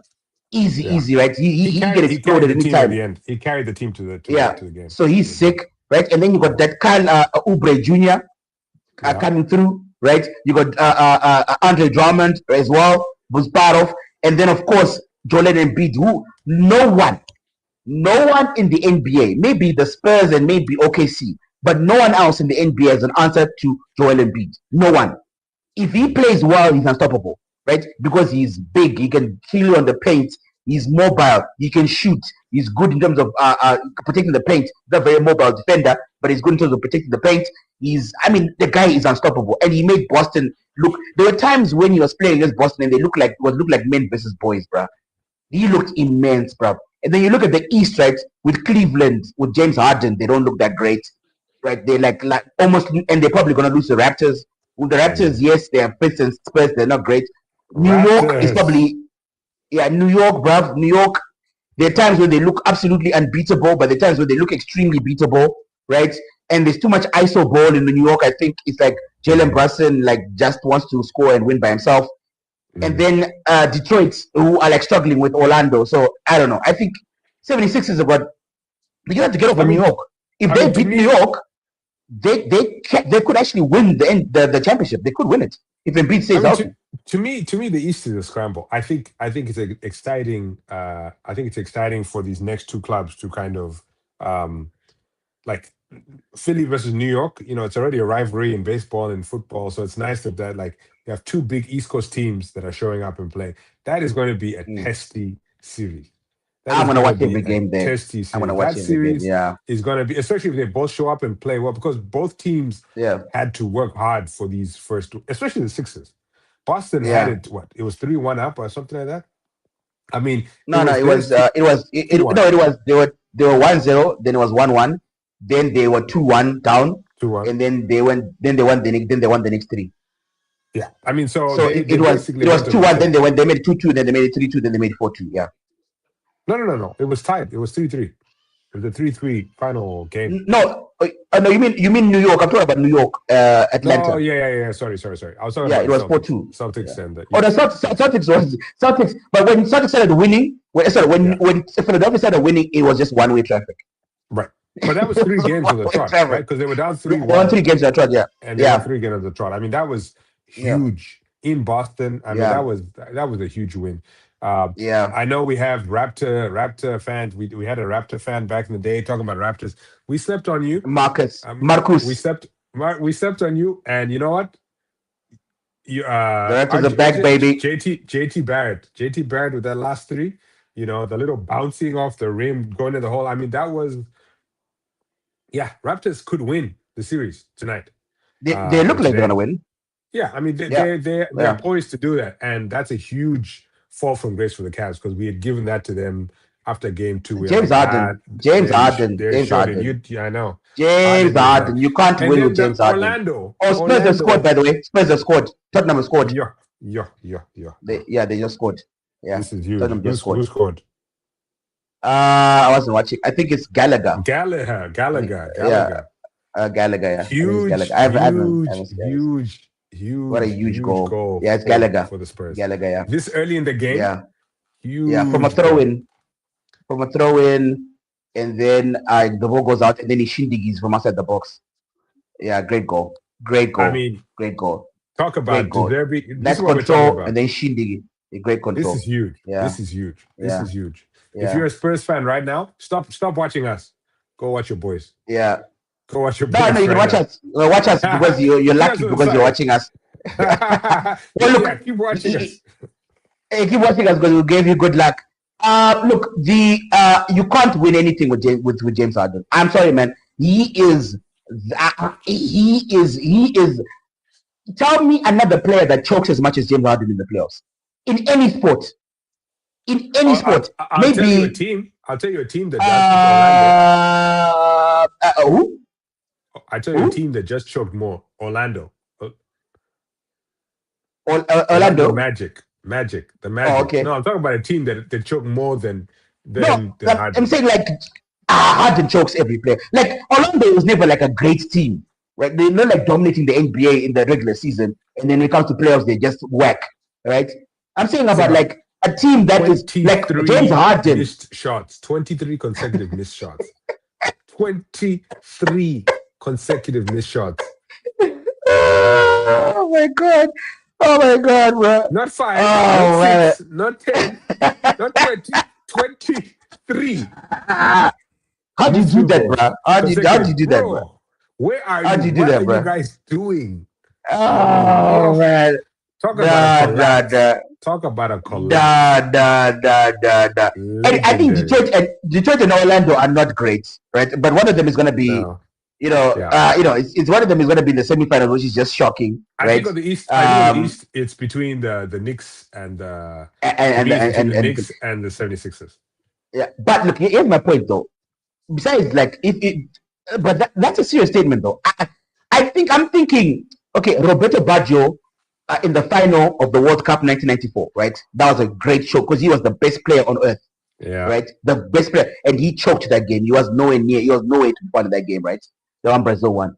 But like in terms of just every single playoff, like James Harden is just a choke job, bruh. He did it in Houston. First of all, he did it in OKC. Then he did it in Houston, right? And then from Houston, he went to the Nets, right? He did it, wasn't there long enough. Then he went to Philly, and then he choked in Philly, right? Philly, he goes to the Clippers. He chokes with the Clippers, right? He goes to the Clippers, and now he's at Cleveland. I don't know why Cleveland got him, right? I don't know what they traded for him because he's bruh.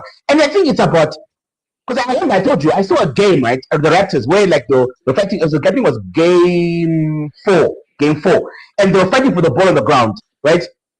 And then Harden loses that fight on the ground inevitably. Dude, it takes an hour for him to get the guy. The guy was injured behind him, who got up, right, ran past him, picked up the ball, and then went and scored. And the guy was like a forward, like a big guy, right? He wasn't like a small dude. He was a forward, right? He wasn't like a point guard or something. Right? He was like a base, like what I'm saying. Zemo calls him base. Like a Joel Embiid type guy. And he ran past James Harden. And James Harden got up and he started walking forward. And he never looks in shape, really. James, you can't win anything with that dude, bro. I don't think he just wants it enough. I don't think he wants it enough. He's too rich. He's too rich. Every time he plays, I think he gets to the playoffs and he hears the song. Sebenya. There's a lion coming and he just cowers. He just cowers.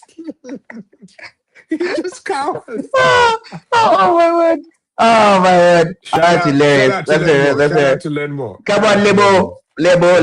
Yeah, so for me, that's bad. But I think the worst loss, besides, I think because the Celtics fine. It's if Joel Embiid comes back, the Celtics are a different animal, right? The 76 are a different animal. But I think the worst loss was Denver, bruh. Denver. Oh, Tottenham just hit the post. Tottenham just hit the post. Denver, bruv. Yo, what a choke job that was, bruh. Because think about Anthony Edwards out, right? Yeah. Their backup point guard out. That guy's backup point guard out. Like who wants it more? It's who wants it more? We're not close, bro. And then Gobert shut down the Joker, bro. Shut him down, bro. And then Jamal Murray. Here's the thing. Yeah, bro. Again, this was the third time they had met in the playoffs, right? The Timberwolves versus without their best player. Who knows when he's coming back, right? The Timberwolves, Edwards. Anthony Edwards. Right? Like who knows when Anthony Edwards is coming back? But they wanted it more. We're talking about Arne Slot and Klopp and the difference Klopp over Slot. That's what it was. The Timberwolves wanted it more than the Nuggets. The Nuggets went to slot mode. The Timberwolves were like, we're Klopp. We're going to shout. We're going to run on the field. We're going to get red cards because we're shouting at the ref. Like, that's where they went to. And to be honest, if you don't have that kind of drive going into the playoffs, when are you going to turn it on? Yeah. There's a famous basketballer. There's a famous baller. He said that the Timberwolves chose violence, bro. And I think that was an apt quote. He said they chose violence because they were all over Denver, bro. They were all over Denver, bro. They were all over there them, with bro. a plan. That's the thing. You go in there with and here's the thing. We're talking about football and their tactics and all these things. They are similar tactics in basketball, right? You go and you be physical with the team, right? You foul them early. You press them. You know what I mean? Like you play like either man to man, tag man to man, and you make them have to get out of position. You're not playing zone all the time, giving them time to move or whatever. Like you choose how you play defense, And if you go in there with aggression, certain teams buckle under that pressure. clearly the Nuggets are one of those teams. For me, Orlando is a bigger loss. The way they surprised everybody by showing up against the Pistons the first couple of games, it was like, okay, you're through. And then they missed 20 plus consecutive but you shots. expect them to win, though. But look, wait. Bro. Look, the way you say that, the way it sounds, bro. The way it, but look, here's the thing. What do you mean? It's over. Let me count to 23 for you. 1, 2, 3, 4, 5, 6, 7, 8, 9, 10. Let me go another. 1, 2, 3, 4, 5, 6, 7, 8, 9, 10. And then 1, 2, 3. Bro. Okay, cool, man. Okay, cool. That's great. Okay, so fine. So in the West, it's OKC versus Lakers, and then Spurs versus Wolves. I think we all pretty much agree that it's going to be Spurs, OKC in the final, right? And then on the East, it's looking like it's going to be Raptors versus, or I don't know, Cleveland versus. You can't really say. Who knows? I think it's going to be Pistons. I think Pistons will probably edge out. In terms of the Cavs, I think if Harden they're at home, they're home, if they stop seeing Lions, and basically, there's a chance that it could be Cavs Pistons going to the next round. Yeah, and that Pistons. To me, I think Pistons will win that one. Sixers and the Knicks are the team. Yeah, and then I think Sixers will win the that's going to be contentious. Yeah, because I think if Jordan Embiid is healthy, though, I think that they'll win that one. But for me, the title match will be the OKC versus Spurs one. I mean, that's going to be so exciting. Yeah, I mean, that'll be the game to see. Who knows? The Lakers could show up. Nah. Even if Doncic comes back, even if Austin Reeves is fully fit, right? Because Kennard, right? He was bowling, bro. Then he scores 2 points, bro. I know he went down. Bro. Hey. My goodness, bro. Hey, bro. 2 points in that. You were like bowling, bro. You got 2 points. Talk about choking, bro. Okay. 1, 2, 3, 4, 5, 6. I can keep going. Okay, man. Let's go back to the sort of like the top of the table, right? And then maybe it can also be connected to the Champions League as well, because Arsenal. I thought Arsenal battled, right? Really battled well against Atletico Madrid, right? Yeah. Because I think we're talking about our Leeds, our Ellen Road is difficult. It's difficult to go to Ellen Road, right? It's very difficult to go to Ellen Road and get a result because of the crowd. The stadium just feels smaller. The fans feel like they're on top of you. The Atletico ground is similar. Right? Metropolitan, whatever. That those fans are just rabid fans because they always feel like they're the underdogs because obviously they got Real Madrid in their city. It's a beautiful stadium, by the way, beautiful stadium, right? And then you got Simeone, who's like players have described like you always feel like he's playing the game, right? Because he's always, you can hear his voice constantly with the players. Atletico are well organized, right? Although it was a match of very little goal chances, right? It was 1-1. Both were penalties, right? So that's not a shocker, by the way. Declan Rice, for instance, didn't have not one single forward pass, not one, right? Like an incisive pass, not one, one, right? Not one. So that shows you like the sort of how hard. And I thought that they were valued for that draw. The penalty looked like a penalty at the end, but upon the microscope, you see that actually he wasn't touched. So I thought that was a positive result for Arsenal, right? And I thought that propelled them into the Fulham game where they were superb. I mean, they were superb, bro. Like they were, and they weren't like just like they strangled. Fulham didn't have a single chance. Like like they had no chance of winning that game. We thought Iwobi was gonna show up and upset the apple cart. He didn't do anything. Arsenal looked good, man, and they look like the Arsenal of earlier in the season, right? And I think if they can play like this, then there's no reason why they can't win. Go on like win the rest of the games in the season and actually win this thing, bruh. Win the league, right? So, what were your thoughts? What were your thoughts?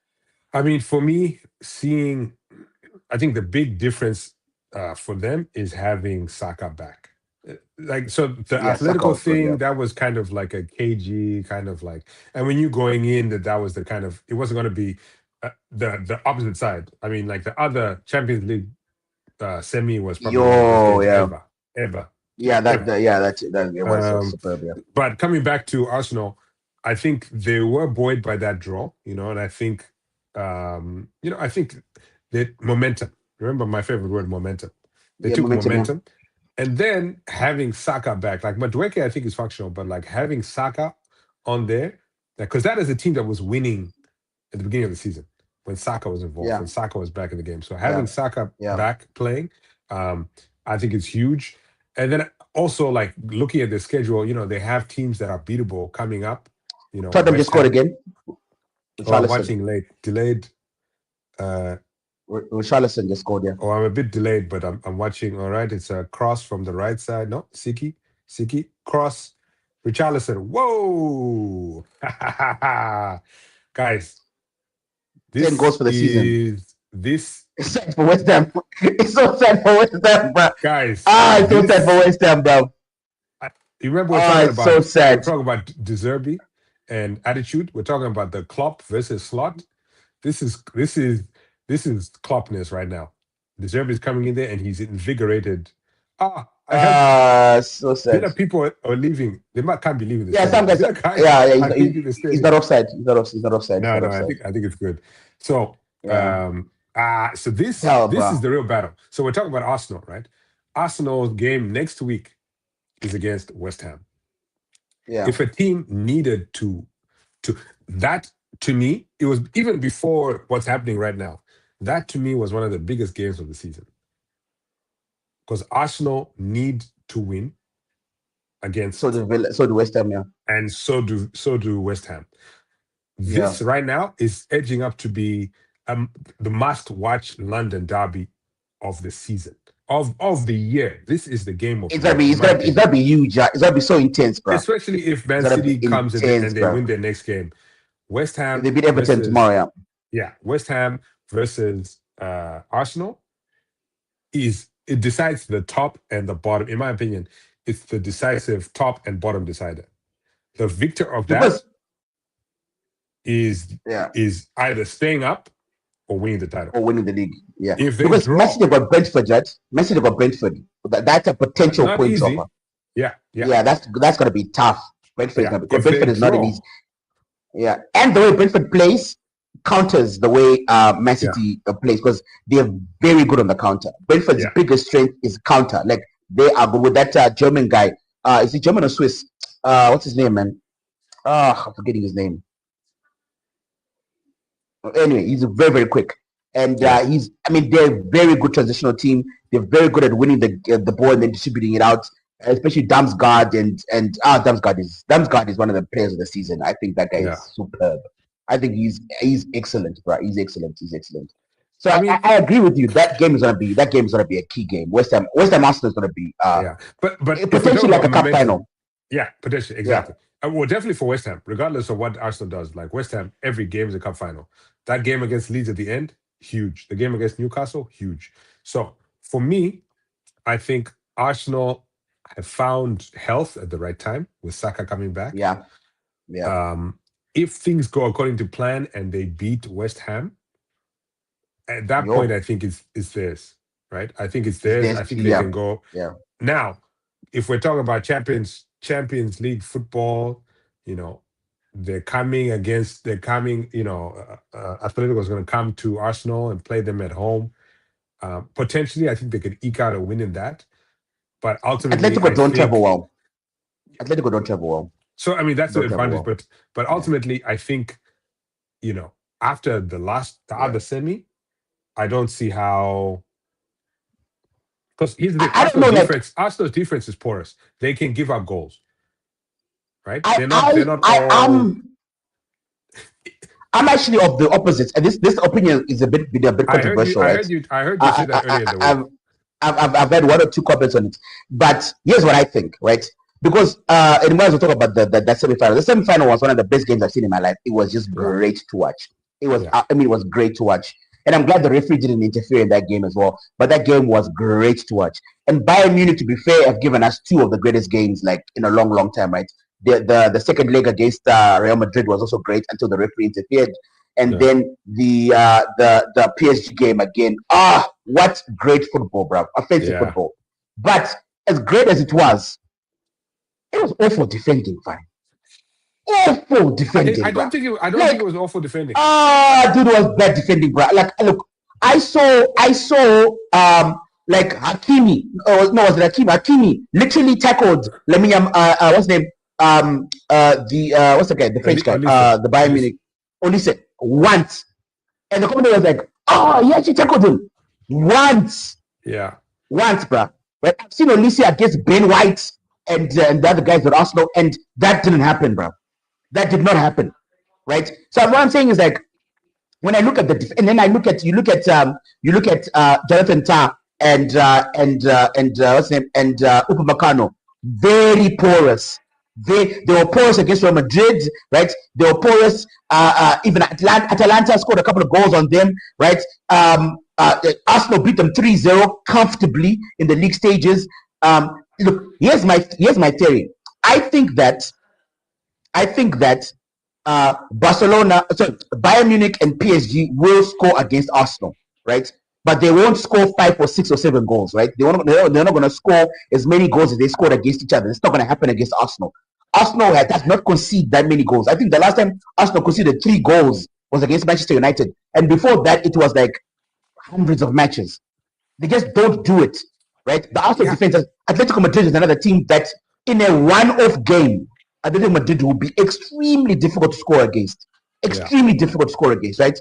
And so whether Atletico Madrid goes through or whether Arsenal goes through, right?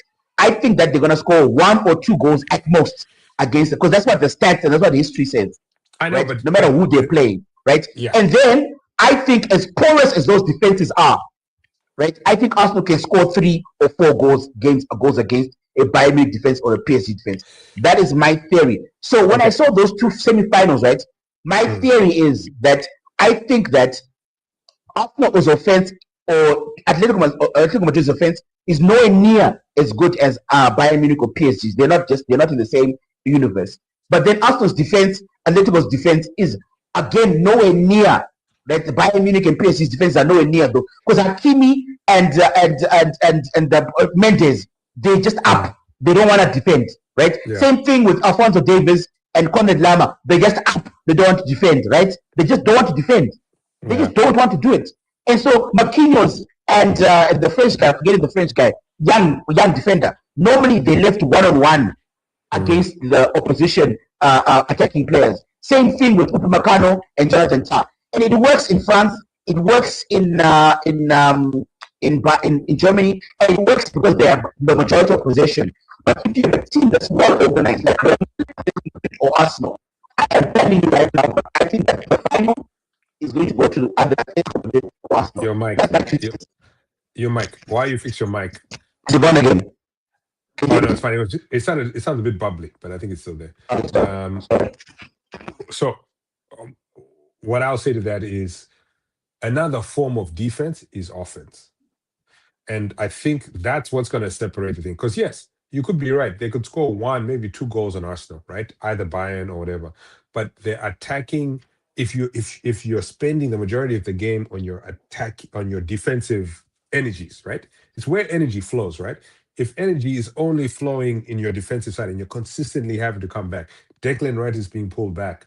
Odegaard is being pulled back, like Zubamedi, everybody's having to be pulled back to withstand the onslaught of these offensive teams, the Olises or the Dembeles or the Dues. Oh, your mic's off again.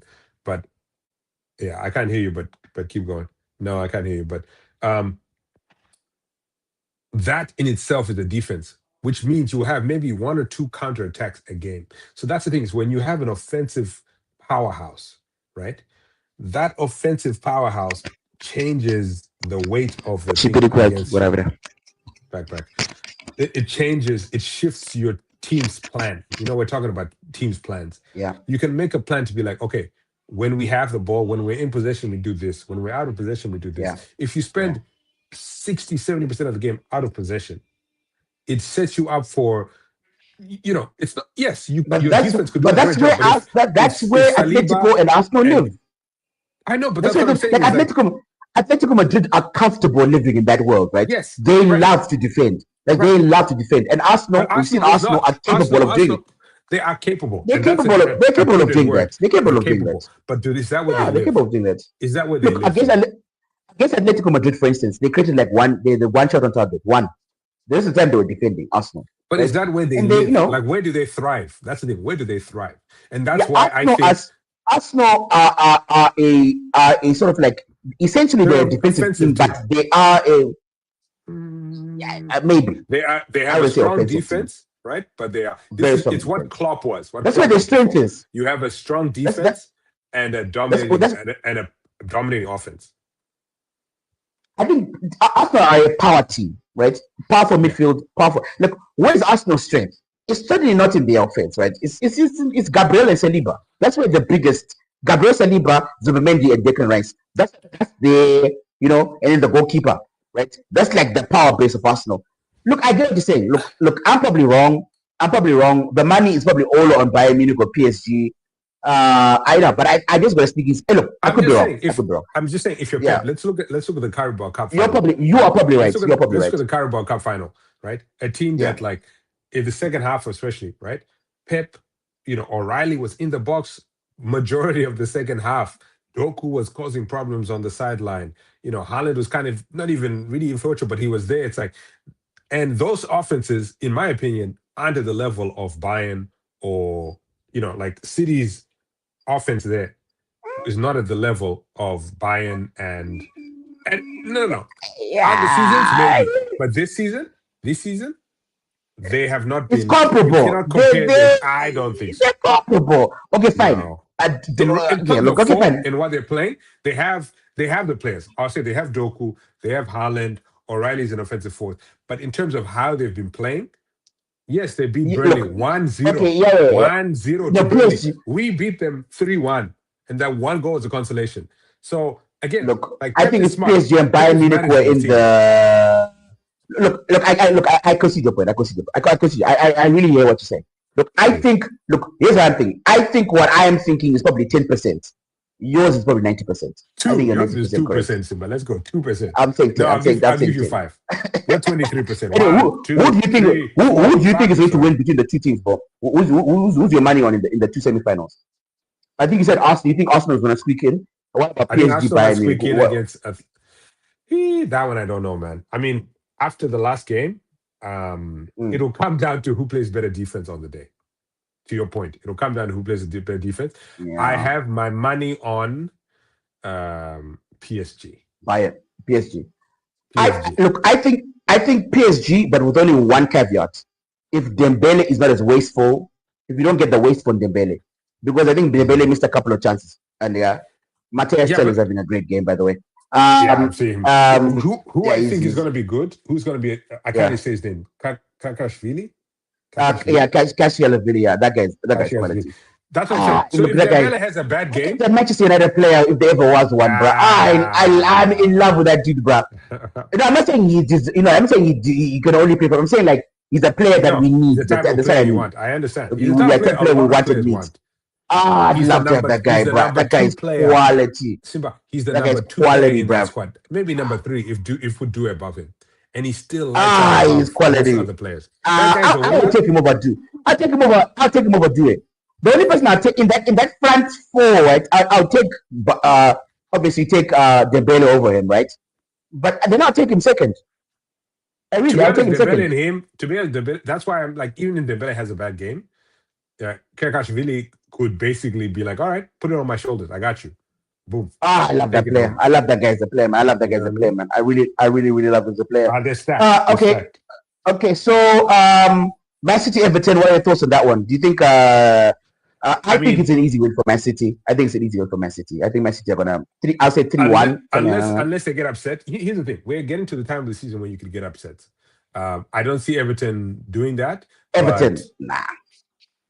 Yeah, I mean, here's the thing: Everton got lost to West Ham. And they lost to Liverpool before that. Yeah, I mean, I think on run of form, Everton, it should be a win, an easy win for. On run of form, Chelsea should lose to Nottingham Forest, and City should beat on run of form. Chelsea should lose to Nottingham Forest. Bro, you just bet McFarlane, bro. I think Forest is out. Yeah, I'm sorry, you just bet McFarlane, bro. He beat my team. Bro. Am I supposed to laud the guy? Hell no. And then Mourinho to Real Madrid, bro. What are your thoughts? Because Fabrizio Romano is saying that the number one target is Klopp, but Klopp is a bit circumspect about the madness in the above, right? The fact that Florentino Perez, after the Bayern Munich game, walked into the dressing room and started shouting at the players. So the coach said, "Shut up!" And then imagine the dressing room. Which other president does that? Like literally, which other president can do that? But they're Spaniards. So Klopp is a bit circumspect, like saying, "Look, the club is a bit mad. He might not want to go because he won't have much control, right?" And for instance, Vinicius can text Florentino Perez, bro, like if there's issues in the club, right? Like it's insane. So Real Madrid's a bit of a Real Madrid's a bit of wild animal there. So so far, because of Perez has a great relationship with Mourinho has already said he was willing to go. The buyer clause is only 3 million with Benfica, and of course he's doing very well with Benfica at the moment. Not like pulling up trees, but he's doing quite well with them. So it's like reviving his career a bit there. So what are your thoughts? I think they need to stop churning up these old donkeys and just be done with it, right? Mourinho has had his time, right? He had eras of dominance where his prime was at Chelsea with Drogba but these guys are managers now, right? Lampard, these guys. Just give it up, Yeah, you're fine for a Benfica, in Portugal. You're fine for a Roma in Italy or whatever. But if you're saying Real is going for Mourinho, what intent are you showing? We're complaining about Slot at Arsenal, at Liverpool. You're complaining about Carrick at Manchester United. Mourinho at Real Madrid? But he was very successful though when he went there the first time, isn't he? How many years ago was that? A long time Players ago. weren't born. Yamal was not born at that time. No, he was born. Are you sure? Yes, I'm sure of it. Lamine Yamal 17, bro. Right? That is the special one. No. It wasn't 17 years ago, bro. Right? It wasn't 17 years ago. Let's do. I don't know when it was, but it's long enough to. He could have still been in diapers. Madrid. Let's be real. The kid could have still been in diapers, and that's who he's. Come on, bro. I'm saying, and those kids what was it? Also, any update on Ferguson? I heard that he had to go to the hospital at the beginning of the game. No. I think I just heard he was in hospital. That's okay. Wait. I'm trying to find this. 2013, right? Lamine Yamal. He's 17, right? 2013, right?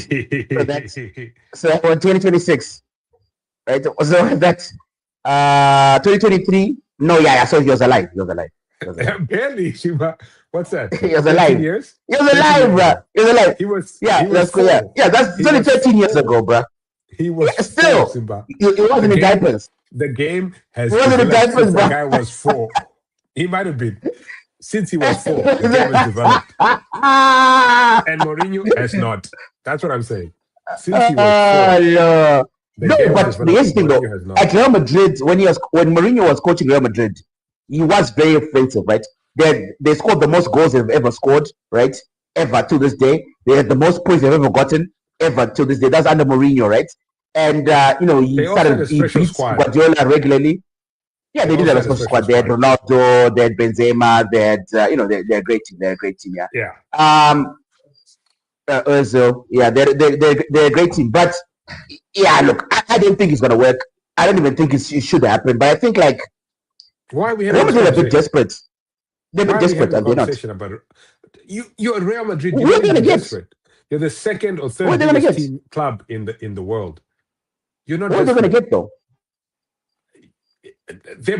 You're not getting Mourinho back. Let's seriously. What are you doing? Keep Arbeloa in there. Don't come on, guys. Arbeloa hasn't done much, bro.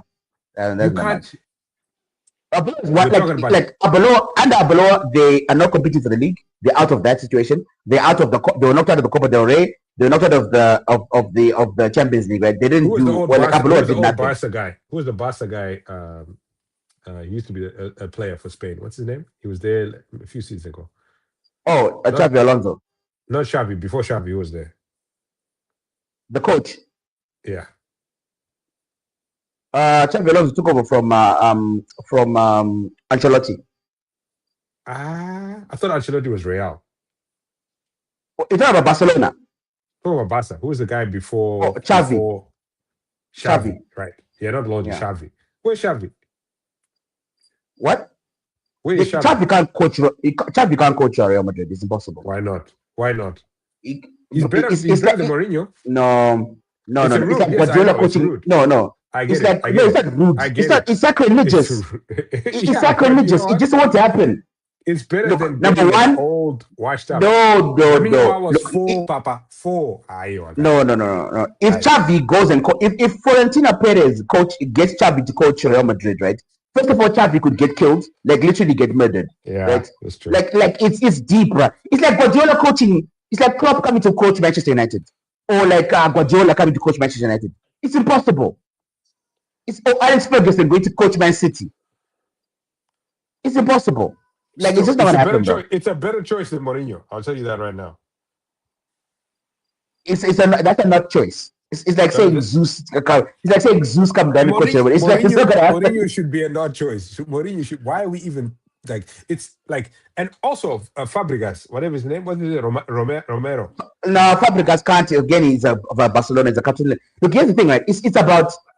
It's not only about you play for Barcelona. It's also about race. No. There's a literal war between the Spanish people and the Catalonia people. The Catalonia people think they should be independent, right? It's never going to happen. Like it's just impossible, right? And Xavi's a Catalan. So is Fabregas. It's just not going to happen, bro. Mourinho is not the way to go. Like, okay, if you I don't know who they should get. If I'm sure they have someone else. There's a number of choices. I mean, look, Real Madrid. Klopp is the target that they're trying to get. Who's the guy who does these things? Fabrizio, what's it? Fabrizio Romano. Fabrizio Romano. He's like recently his kind of predictions and stuff. Yeah. It's a bit pop and spec. It used to be like reliable. And also it came out that he was being paid by the Qataris.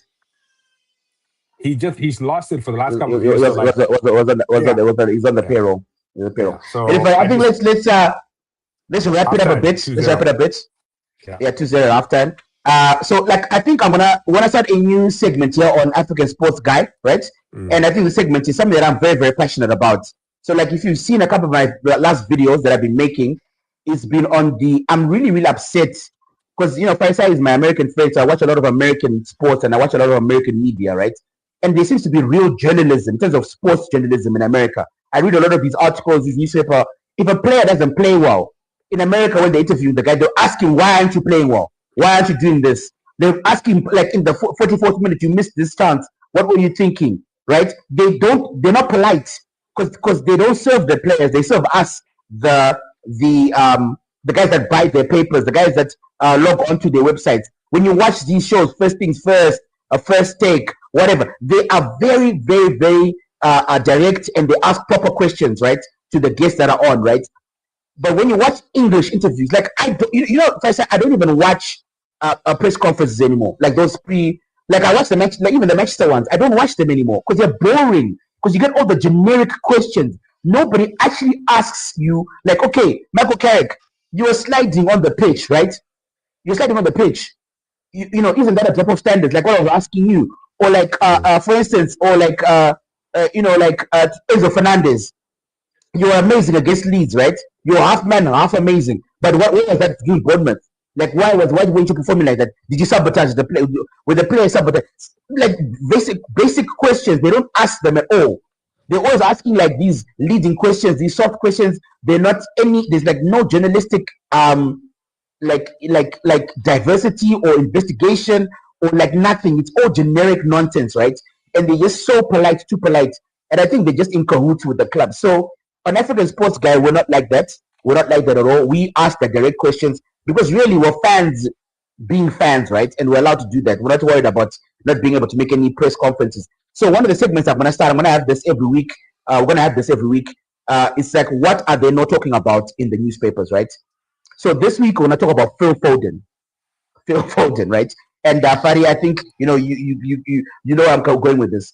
Phil Foden was meant to be the replacement for Kevin De Bruyne, right? And he was like the elect, right? In fact, the last European competition, they were arguing whether Jude Bellingham or Phil Foden should start. And in fact, Jude Bellingham ended up playing on the wing for England, right? So that Phil Foden could play in his rightful position in the number 10 place, right? He was one of the bright sparks. This season, when Man City have needed him the most, right? When they're going for the title race, when they're going for the Champions League, he hasn't played at all. He's literally played 13 minutes of football in 2026. Something along those lines, right? He hasn't started a single match. Where has Phil Foden gone, bro? Where has he gone? What happened to this young man, right? You remember, like 2 seasons ago, he was the player of the year. He literally won the player of the year just 2 seasons ago. And now he can't even start, right? Sometimes he's not even on the bench. He's played like 30 minutes of football in 2026. So there's two stories here. What's happened to Phil Foden, and why is no one talking about this in the English media, right? So, your thoughts, my friend? I think the first question eludes answers the second question in my opinion in some way. Why are we? What's happened to Phil Foden? I talked earlier about Calvin Phillips and how when he went to Man City, his career was basically imploded, right? And I think it comes down to a couple of things. Yes, you're out of form for a while, right? You get into bad form, you know what I mean? But the reality becomes when you have a manager that says, you know what, you guys, as great as you guys are just personnel, and you're just tools in my tool chest. You know, I'm not going to put you, if I think that the system isn't working and you're not where I need you to be, you're on the bench. And I'm not even going to give you the time of day until someone gets hurt. Then I'll put you in as a whatever. But like once Pep decides that you're not part of his system, you're not part of his squad, you're dead and buried. Calvin Phillips is a great example. And in my opinion, Phil Foden is going along the same way. You know what I'm saying? Yeah. And you go through and it's like when you're winning, when you're on top, you're in his sights. When you aren't working with the system, you know, and things aren't working, he will push you off the side of the boat. Yeah. And the reason the press are not talking about it, in my opinion, is because City are still winning without him. With a system that works. And so what is the bigger story? But what about speaking about him as an individual player though? Yeah, but here's the thing. As an individual player, Calvin Phillips was playing for the midfield of England. He was starting for England. He was starting under Southgate. He was one of his favorites. But Calvin Phillips, you can explain, right? You can explain Calvin Phillips saying that, look, he moved clubs, he moved teams. But Foden, same coach, bro. Same coach. But that's my point. It's the coach. Just like I was saying, Van Dijk was dominating against Klopp, right? He was dominant when he was under Klopp, and now he's kind of just lost everything against Klopp. That's a coach change. Yeah. But what I'm saying is, the underlying thing for me is that it's the player-coach chemistry. Once that goes, because for him, it's the same coach, but Pep has moved on. But the chemistry's gone. Pep has moved on. Pep has moved on, and this kid is there suffering. If I'm Phil Foden, I want out. If I'm Phil Foden, I want out of Man City tomorrow because it's ruining my career. Do you think that he's still good enough? I mean, like, he's I think on the right team, and I think under the right manager, he'll blossom and he'll grow because all these guys have what's capable. But if he doesn't get out soon, he's going to become what Calvin Phillips is, playing 3 games for a championship side. It's so sad. So sad. That's so sad, man. So sad. He needs to get out. let's It's not working. Yeah, so sad, man. Man. Hey, so just let us update us on the Mets, bro. What's happening with the Mets, bro? Are you guys winning a couple of games, or still is the it bottom going down? team in the Nets are still the bottom team in the NL East. The Phillies have fired their coach, their manager. The Mets, everybody's asking in New York City, big markets. What are they going to do? Are they going to fire? They're still trying to back him. The CFO is backing him. The owner's backing him. Basically, usually Mets fans write off the team later in the season. We're already at a point where we're writing our team off. It's done. We cannot win anything. There's no hope. I say there's zero hope this season. There's zero hope. There's zero hope. There's zero hope of competing in our division, let alone to go against the Dodgers. But we spend so much money. We should be the story that everybody. I mean, they're talking about it in America, but it's embarrassing because it's embarrassing. It's just embarrassing. I'm just see, all over ESPN are just calling for your coach to be fired, bro. Yeah, the manager, the manager. The manager. I mean, it's so sad days. But what about the other New York team? What about the other New York team? How the Yankees doing? The Yankees are doing well. They're doing well. I don't care about them, so I won't say a lot. But they're doing well. Is there any chance anyone can unseat the Dodgers then?